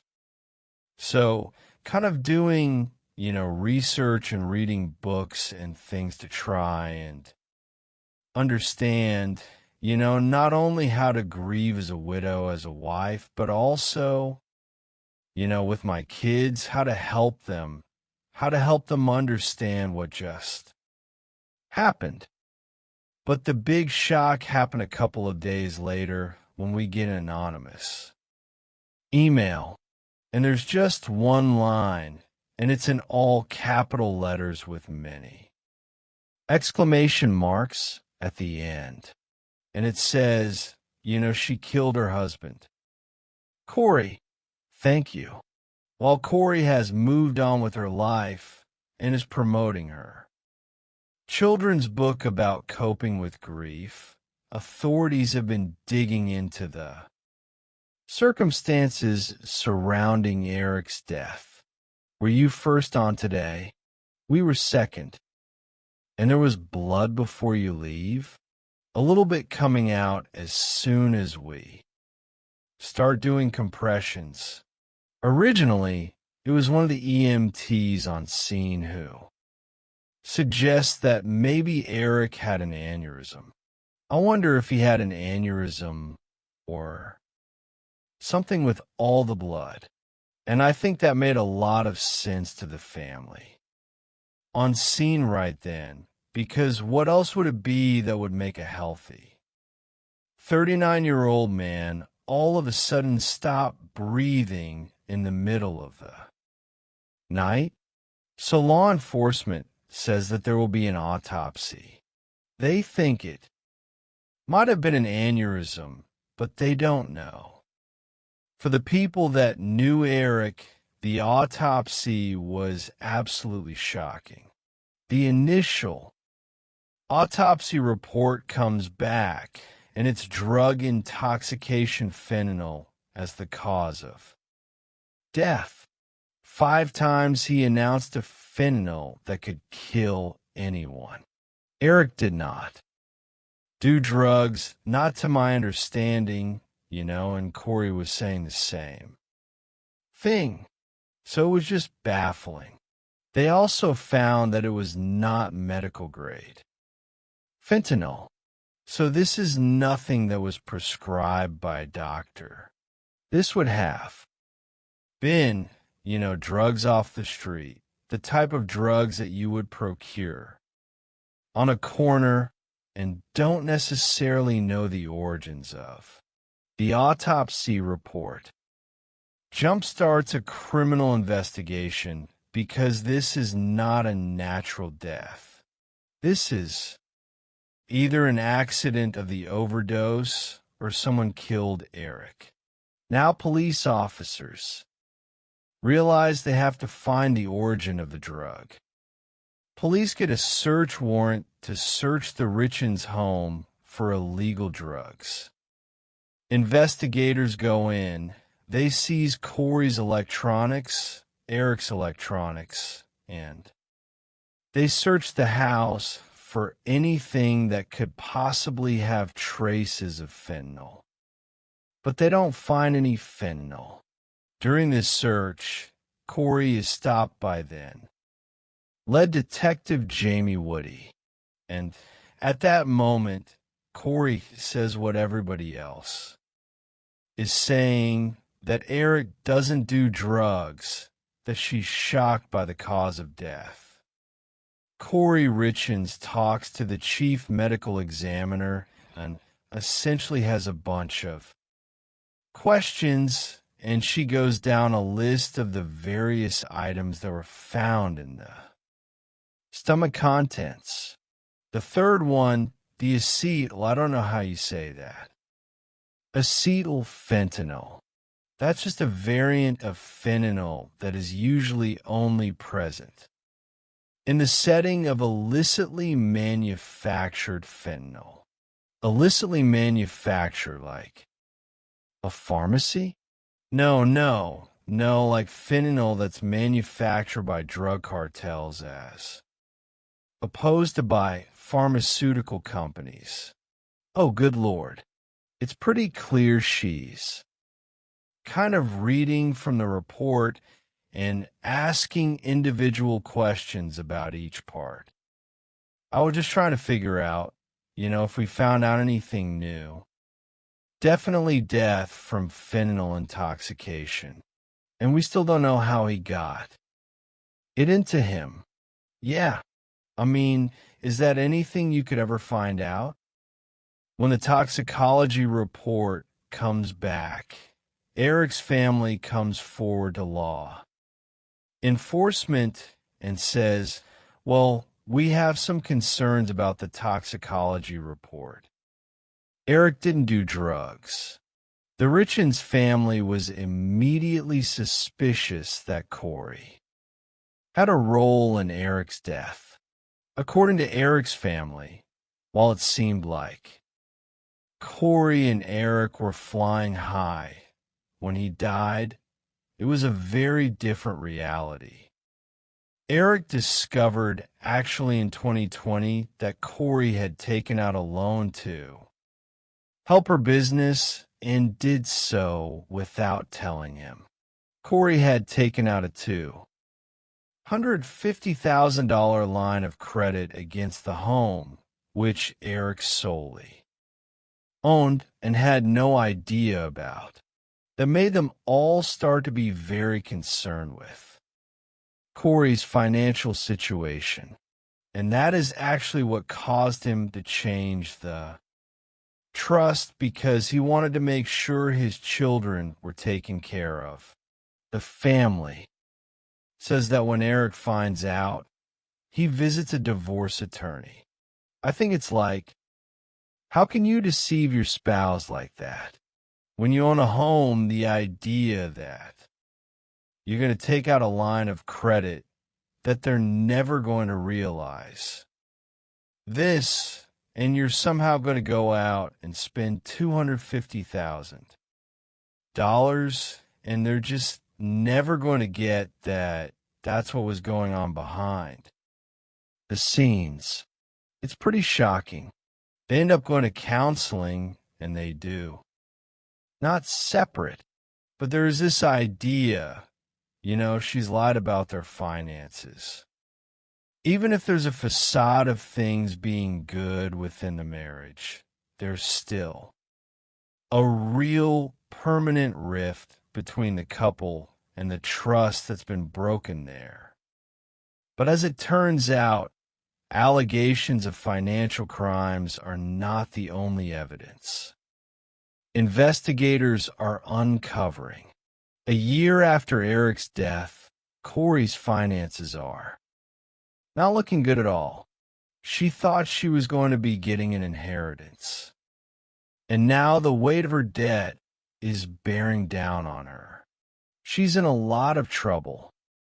Here, she owes a lot of money, millions and millions of dollars. It was hard for her that year, financially and emotionally. Her kids, were crying at night because their dad is gone, and she has Eric's family who are blaming her for his death. Emotionally, she kind of seemed like she's hanging on by a thread.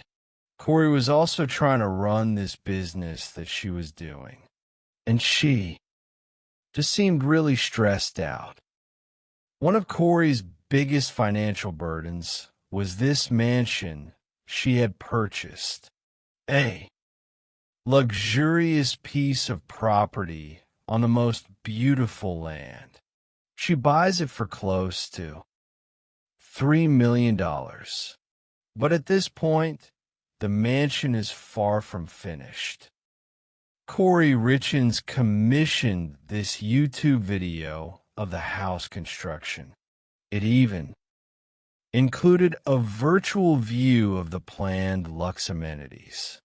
Corey had talked about turning the Midway Mansion into an event space where people could have weddings. It needed a lot of work, estimated to be a couple million. Corey is allegedly making all of this work through hard money loans. And these are loans that are short term. They cost more. They tend to be riskier.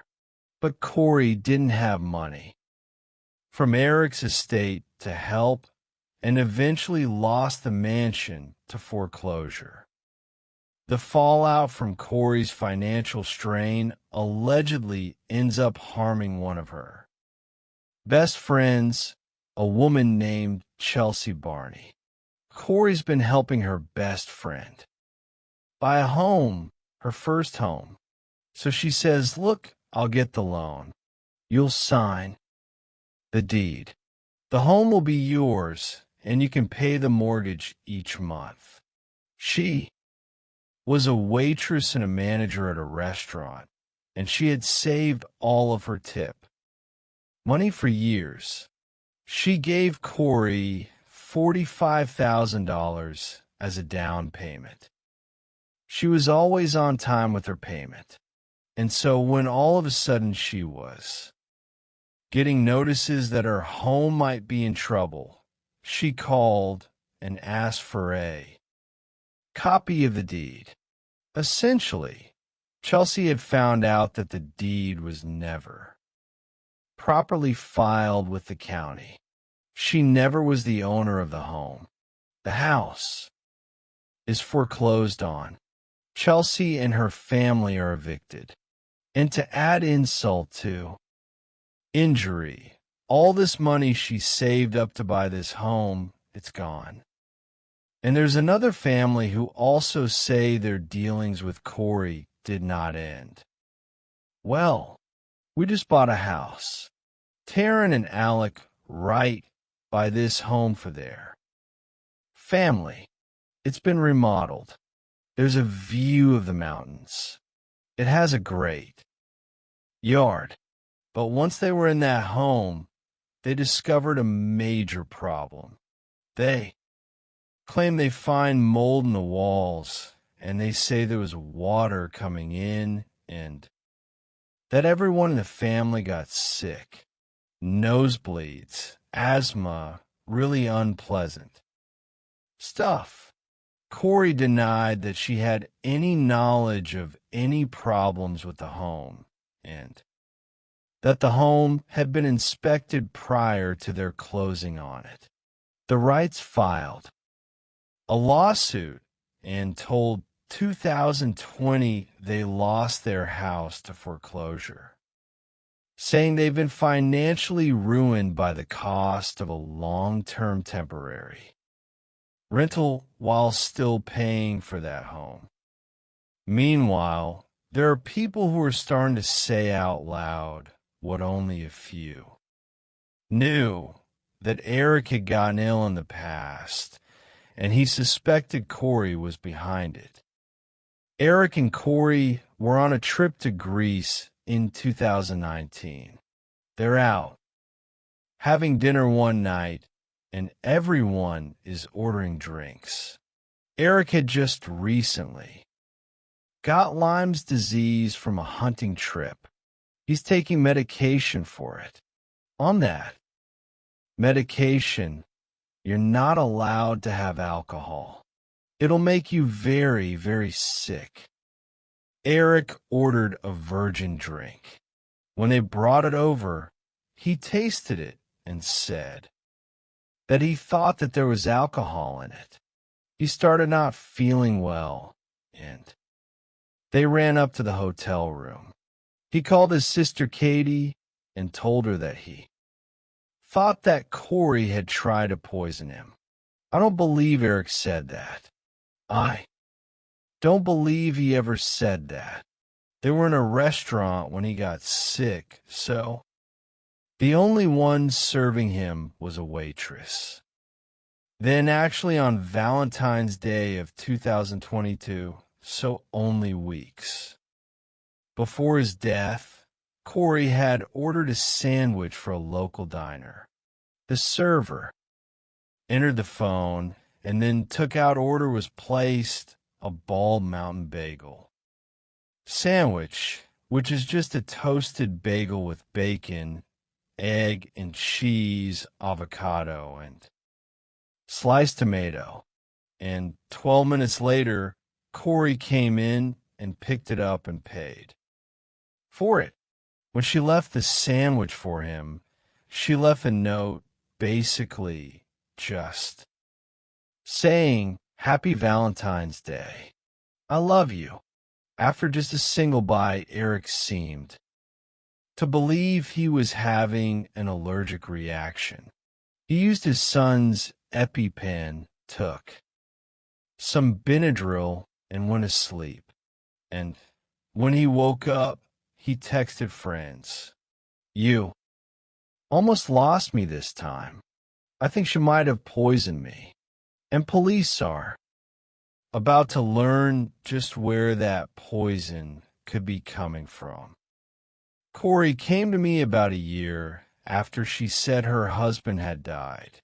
All she had said was that he passed away and she was ready for some new family photos. So, she wanted to get her hair done to look cute in the pictures with her sons.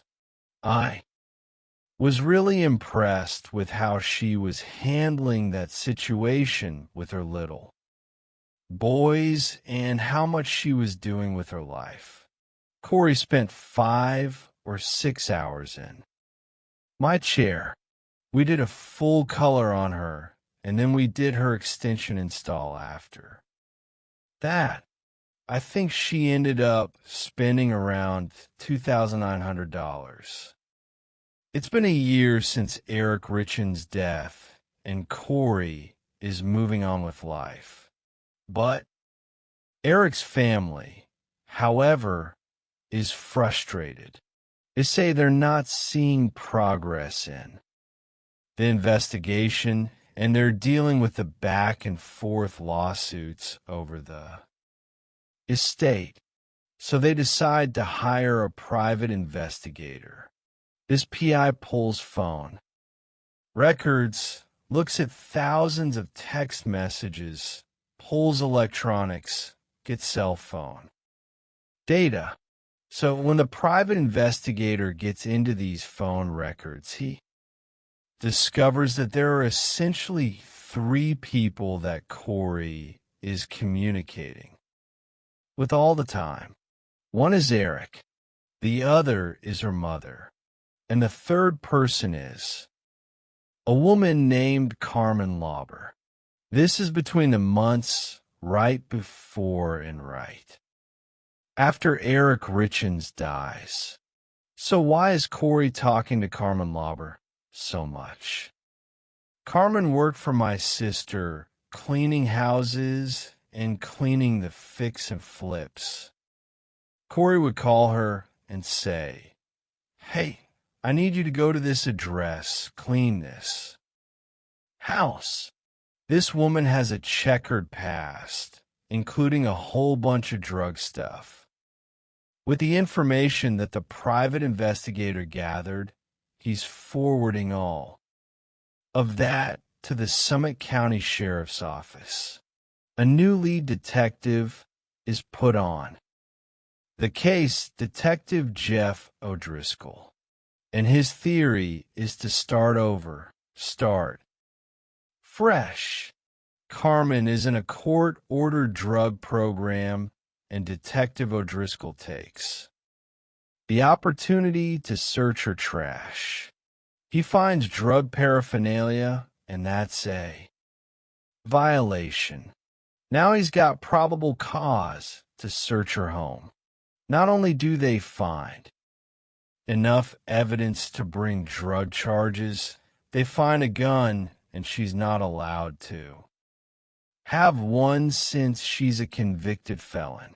And they notice something that stops them in their tracks. They're looking at a wall full of inspirational sayings that she's posted, and they see taped to a mirror a copy of Eric's obituary. At this point, they really zeroed in on Corey as being, the prime suspect to Eric's passing, and they need somebody to kind of connect those dots. Without Carmen, police really didn't have much of a case. So can Carmen tell them if Corey had any connection to the fentanyl? She tells police that not only has Corey asked her to get fentanyl, but she did so on 2 separate occasions. And she even said things like the first batch wasn't strong enough. Carmen explained she got 1 set of drugs sometime in February and then was asked to get stronger stuff and then got another dose of drugs the second time around. So, Carmen's facing prosecution and years of prison time. Years to life for drug charges and gun charges. She's going to tell the cops whatever they want to hear. And they're making a plea deal. Carmen says her dealer was Robert Crozier. He's already in custody for other drug crimes, and he's also detoxing. He says that he and Carmen would meet at a gas station where he would sell her the drugs. Carmen says she would hide the drugs at one of the houses Corey was trying to flip. Crozier says it wasn't a regular thing. It's not just the drug sales themselves. It's the timing. There were 30 text messages exchanged between Carmen and Corey on Valentine's Day, 2022, the day of that infamous sandwich. And the other day is February 26th, which is right before Eric's death.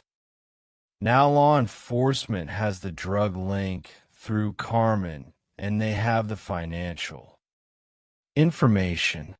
Corey Richens was in massive debt. She was trying to funnel money back in her own real estate and house flipping business. You add this all up, and it's finally enough for police to make their move. A woman who wrote a children's book about grief after the death of her husband now faces charges for his murder. Corey Richens is charged with 1 count of aggravated murder and 3 counts of possession of narcotics with intention to distribute. I woke up in the morning to headlines of Utah mom and children's grief book author arrested and charged with murder. It was shocking. It was unbelievable. I just couldn't fathom it. Like not Corey. You know why? Why her? Like it just became this huge story because she wrote that children's book. They are trying to ruin and convict an innocent mother. The simplest answer is often the correct one is most likely an accidental overdose. I will take it to my grave that Corey did not do this. I too believe it's an accidental overdose. For Corey Richens, she's either victim or killer. There is nothing in between. Is she a widow who had lost her husband and the father of her children tragically? Or did she plan this? All out to get from under some massive debt?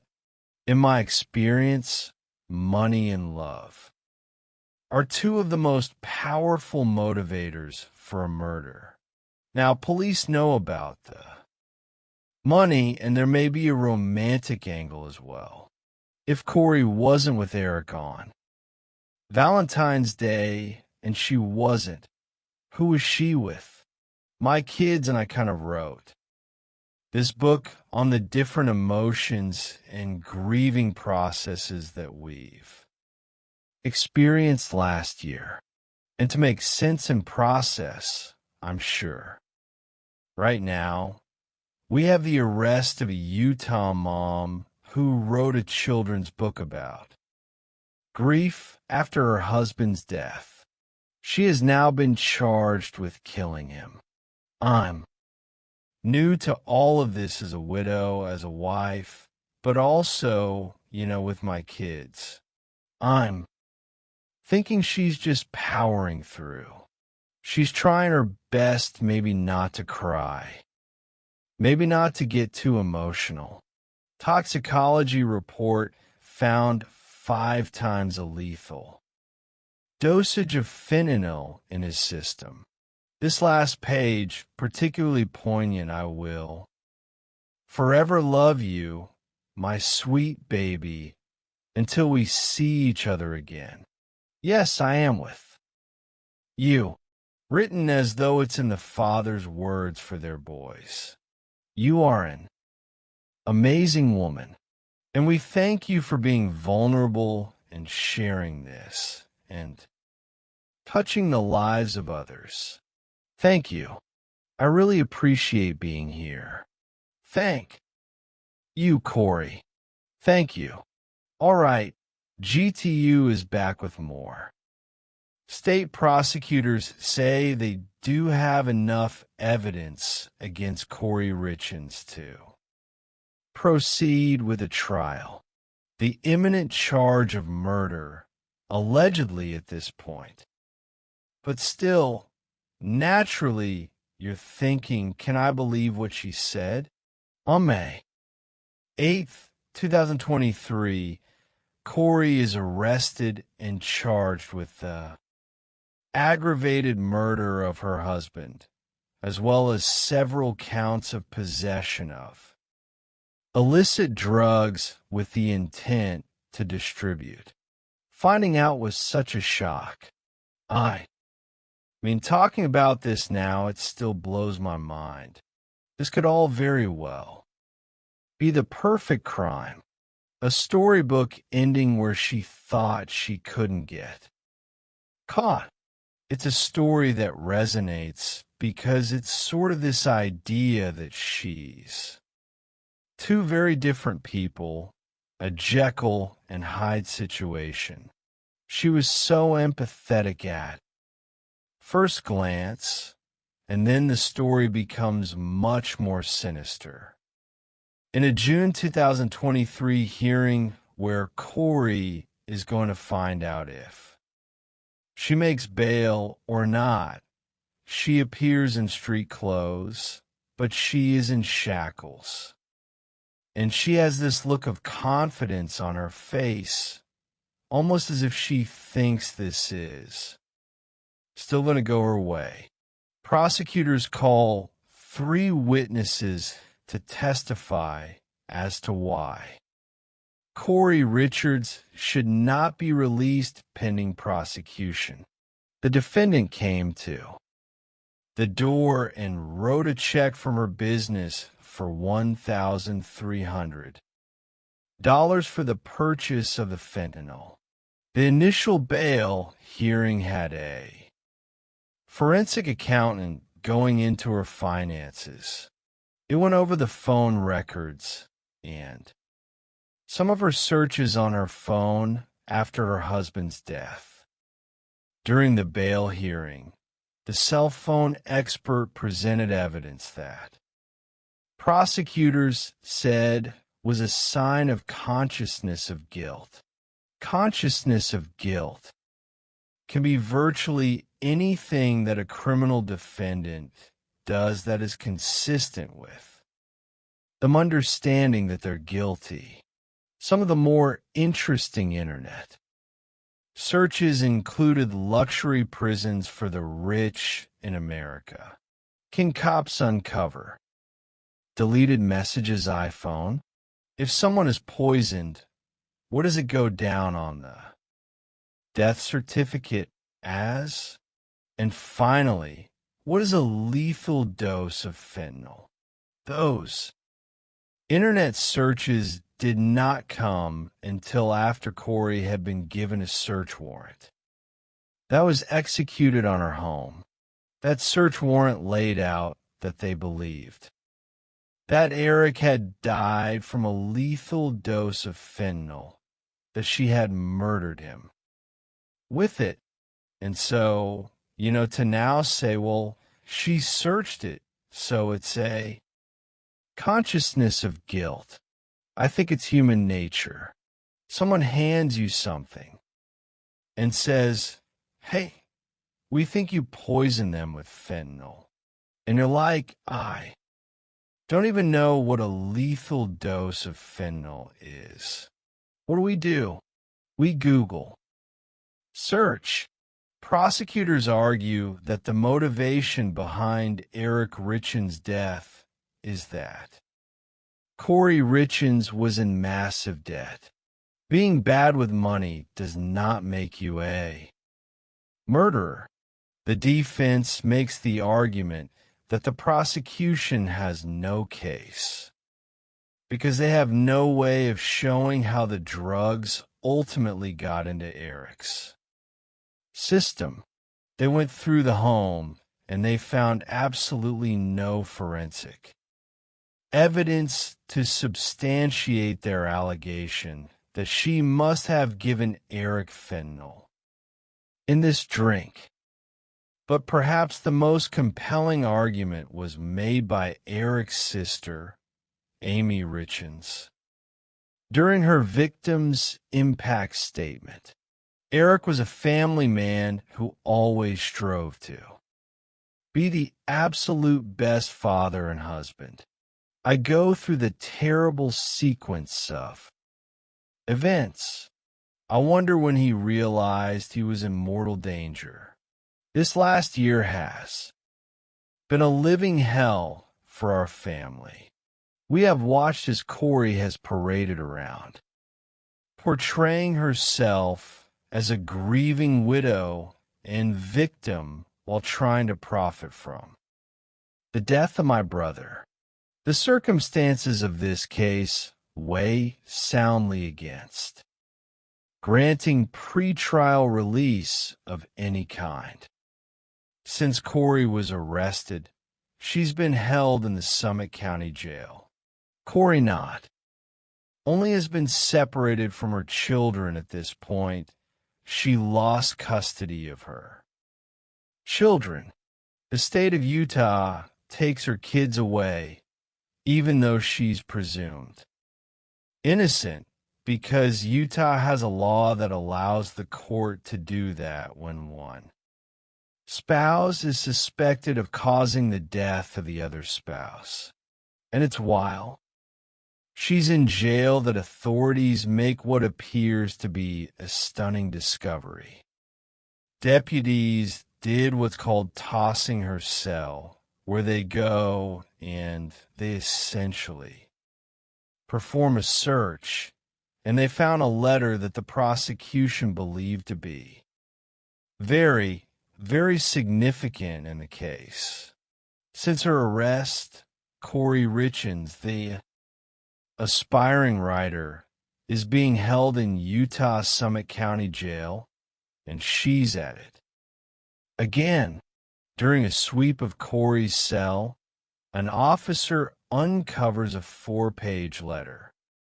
At the top of the first page, it says, "Walk the dog," with an exclamation point.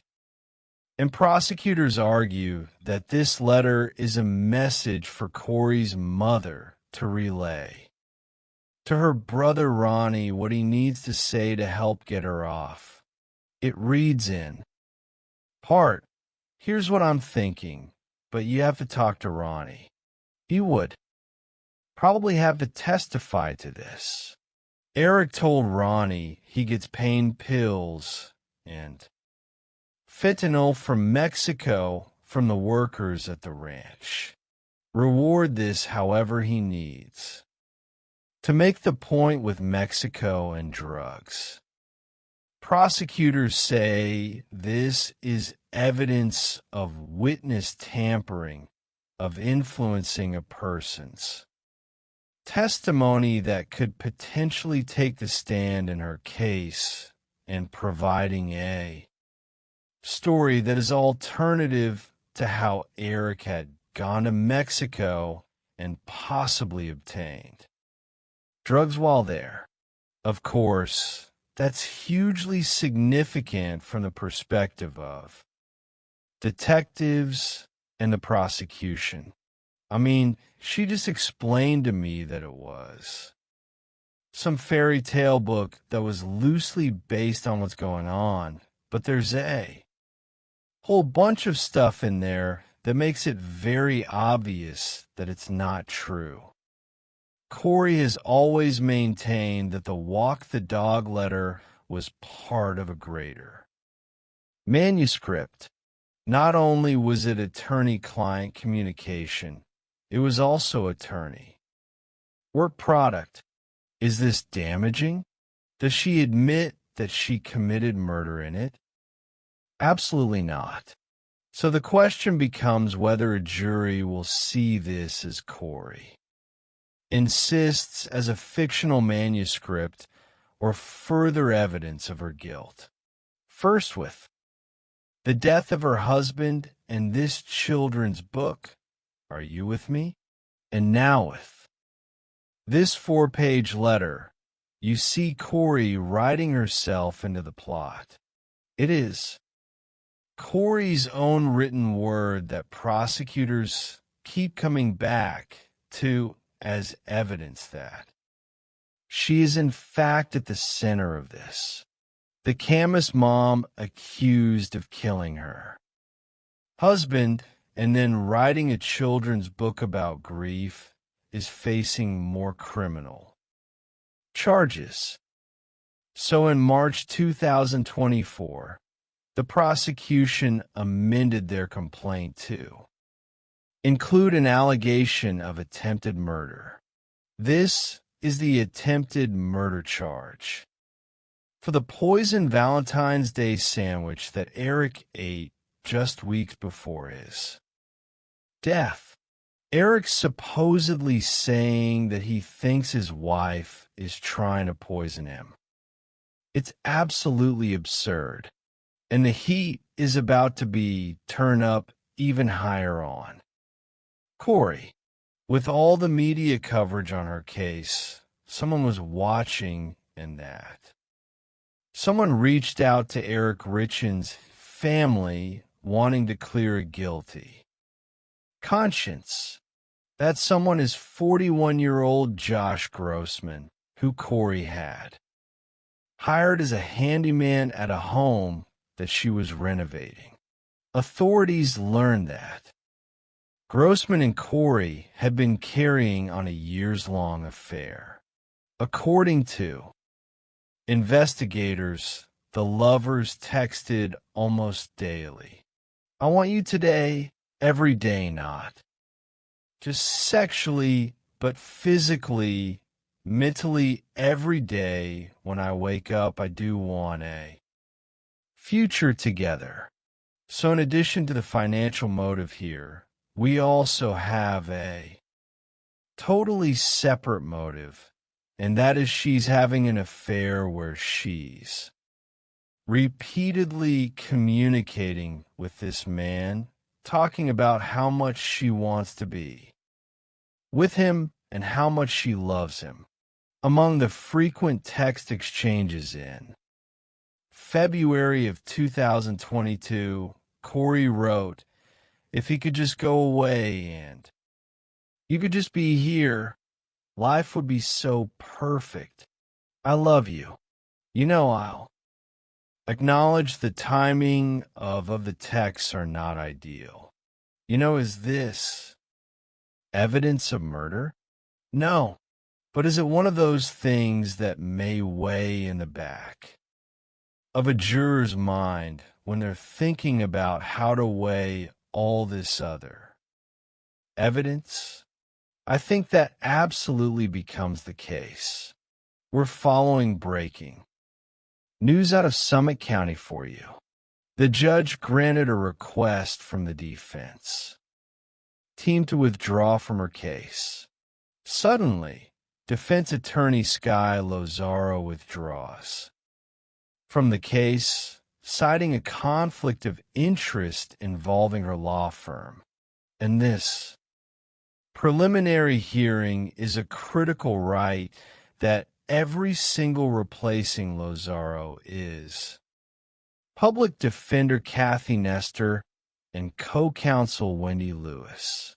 Together, the defense. Attorneys have more than 30 years of experience. Whenever legal counsel changes in a case, this will heavily stall any sort of outcome because now a new attorney has to come on, build a rapport with Corey, and learn the case inside out.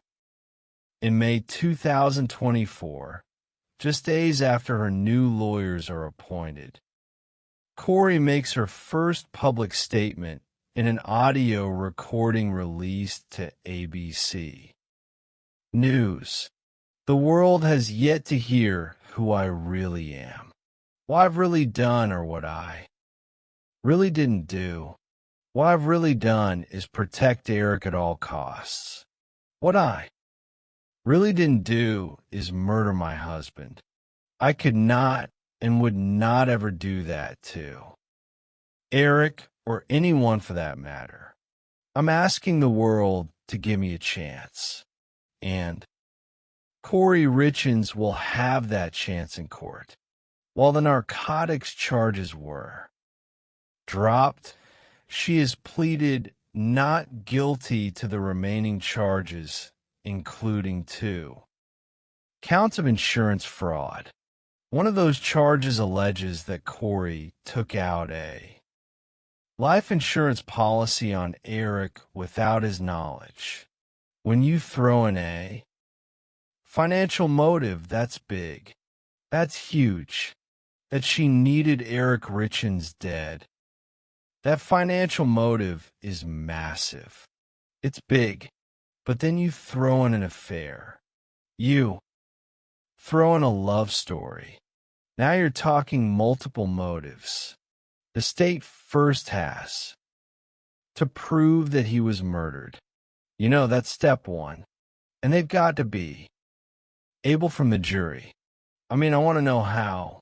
You can't just say he died. She was there. It must have been her, because she had an affair. They're going to have a hard time connecting those dots. All eyes on Utah this morning as the Corey Richens murder trial begins. The murder trial of Corey Richens is now underway, nearly 3 years after her arrest. Corey Richens is in court right now for day 1 of that trial. We'll be inside of that courtroom all week, bringing you the latest. I knew that this trial will be big. I didn't know it was going to be this big. This story just in a quiet community that doesn't have things like this happening is obviously a pretty big deal. This is a small courthouse, sort of off the beaten path in the beautiful mountains of Utah, near Park City, Utah. Most people expect that there will be 12 people on a jury. But in this case, there were 8 jury members, 6 men, 2 women. My name is Laura, and I was the jury foreperson in the Corey Richens murder trial. Before being selected as a juror, I had heard or read just a couple of headlines, but I never really looked at stories. I really knew nothing about the case. Corey looks nervous. She's worried. She doesn't have that same confidence she did a few years ago. While the situation appears tough for Corey, she still has her supporters. I'll be in the courtroom, right there with her family, supporting her every second, every minute, every day, as long as it takes. She will beat this. Mark my words. All right, we'll now proceed with opening statements. The prosecutor, Brad Bloodworth, is very direct. He gets right to business. In opening statements, the prosecutor had a laundry list of motives as to why Corey would have killed her husband. The evidence will prove that on the day that Eric died, Corey Richens owed over $4.5 million to over 20 different lenders. That Corey Richens was chronically unhappy in her marriage. That Corey Richens murdered Eric for his money and to get a fresh start at life. On the defense side, they start with someone else's voice. Corey's voice. The 911 call she made the night Eric died. Those were the sounds of a wife becoming a widow. The defense urged the jurors to focus on the 6 hours leading up to Eric's death and not the 6 years prior. So those 6 hours somewhere in that time, Eric Richens died. Somewhere in that time, he ingested a fatal dose of fentanyl. What you're never going to hear is how that fentanyl got inside of him, because there is zero evidence of that. The witnesses that the state started with were powerful. Your Honor, the state calls Katie Richens Benson. They called Eric's sister, Katie, to the stand. You received a phone call about Eric. Yes, it was early in the morning. Who called? You? My dad did. What did he say? It's not easy. He was screaming and crying. Eric's not breathing. Eric's not breathing. Sorry, guys. This was the worst day of my life. The state needs to convince the jury that Corey purchased that lethal dose of fentanyl with the intention to kill. When Carmen takes the stand, all eyes are on her. She makes or breaks this case for the state. Please, proceed. Thank you, sir. Remember, Carmen Lauber was facing a lot of trouble with the law, but now she's testifying with immunity. She made a deal with prosecutors if she tells the truth about how Corey Richens purchased fentanyl from her. She's pretty much getting an out-of-jail-free pass for her testimony. She comes clean. The first part of her testimony is essentially Carmen Lauber, laying out all of her sins for the entire world. Have you ever sold drugs? Yes. Do you have a criminal history involving drugs? Yes. Carmen became very emotional on the stand. And yes, she was given a deal for her testimony. But if you believe her, she insists that isn't the only reason that she's doing this. She says she's trying to right a wrong for her role in all of this. Did you ask Corey Richens about Eric's death? Yes, I did. What did you ask? I said, please. Tell me these pills were not for him, when they had mentioned that it was from an overdose that hit hard, only for the fact that if that's what happened, I needed to step up and take accountability of my part in this that happened. And what I was asked for. Defense attorneys love witnesses like Carmen because she has a criminal record. They're going to go after her on her credibility, especially about the drug charges. And you lied about it? Yes. All right. That's what addicts do when you're using. That's true. Addicts lie. All right. Active. Addicts. Next, the state calls the person they say put those drugs in Carmen's hands. Robert Crozier. Remember, he's the one prosecutors say sold her the fentanyl. That killed Eric. We sold pills in late 2021 and early 2022. Selling Rossi's then, yes. But on cross-examination, the defense points out that he had changed his story and is now saying those pills weren't fentanyl. When you initially agreed with detectives that you might have sold fentanyl, you were high, you were coming down, and you don't remember saying that specifically. That's correct. All this testimony was crucial for attempting to piece together the how. But what was really mind-blowing was the why. And that testimony came from Corey's longtime friends. Becky Lloyd is someone that was a friend of Corey and Eric, and someone that ended up working at C and E Masonry. Becky testifies that there was an evening in December during Christmas time that Corey and Becky started talking and having a bit of a heart-to-heart. She talked about how she was feeling trapped.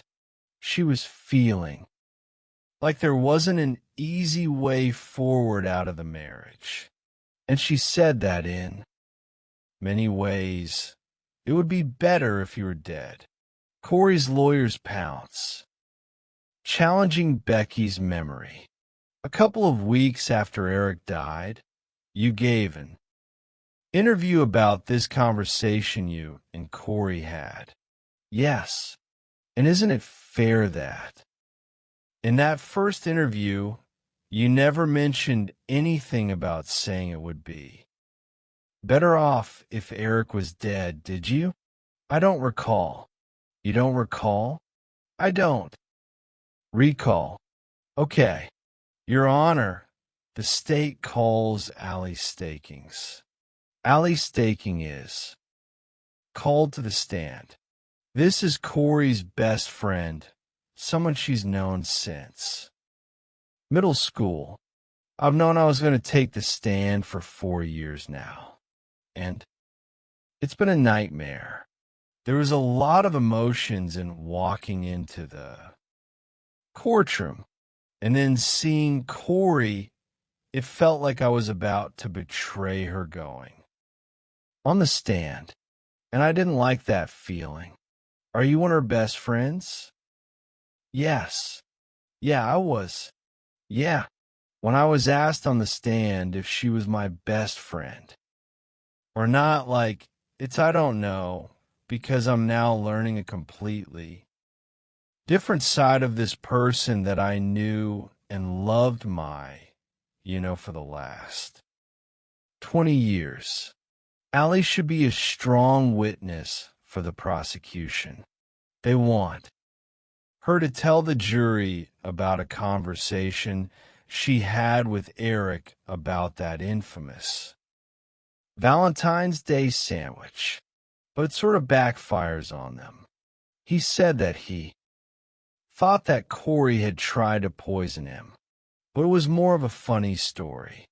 It was like an allergic reaction is what we had thought it was. We were all laughing, and that past laughter has now turned to loss. I wish I could say it. It was nice to see my friend, but I miss my friend. But that's things are different now. Having your best friend take the stand is one thing. Your Honor, the state calls Robert Josh Grossman, but when your ex-lover walks into the courtroom, well, that's just a whole other level. Mr. Grossman, do you need a minute or two? I don't know what I need. Please have a seat. Mr. Bloodworth, the state's next witness, please. The most anticipated witness the state is about to call. It's a bombshell. Your Honor, the state calls Robert Josh Grossman. Josh. Grossman is the man that Corey was having an affair with. She said she was in love with him, and he's the one who wrote those text messages to Corey.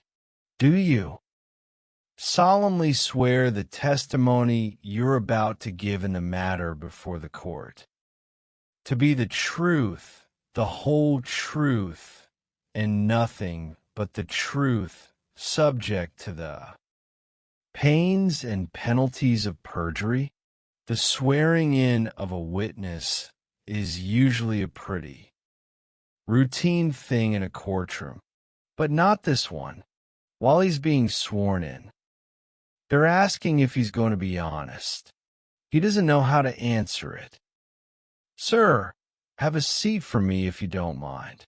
I've never seen this moment before, where the judge has to explain what he needs to do. Mr. Grossman, do you understand the difference between what's true and what's not true? I do. And then Josh says, okay, I understand. Yes, I'm going to be honest in my answers. And right away, Josh has our attention. Sir, do you know Corey Richards? I do. And why did you move to Utah? To work with her, help her flip houses. Josh is quiet. He has this southern accent. He's a redhead like Eric. He served in the military, including combat in Iraq. Eric came from an affluent ranching family, and Josh was a man from South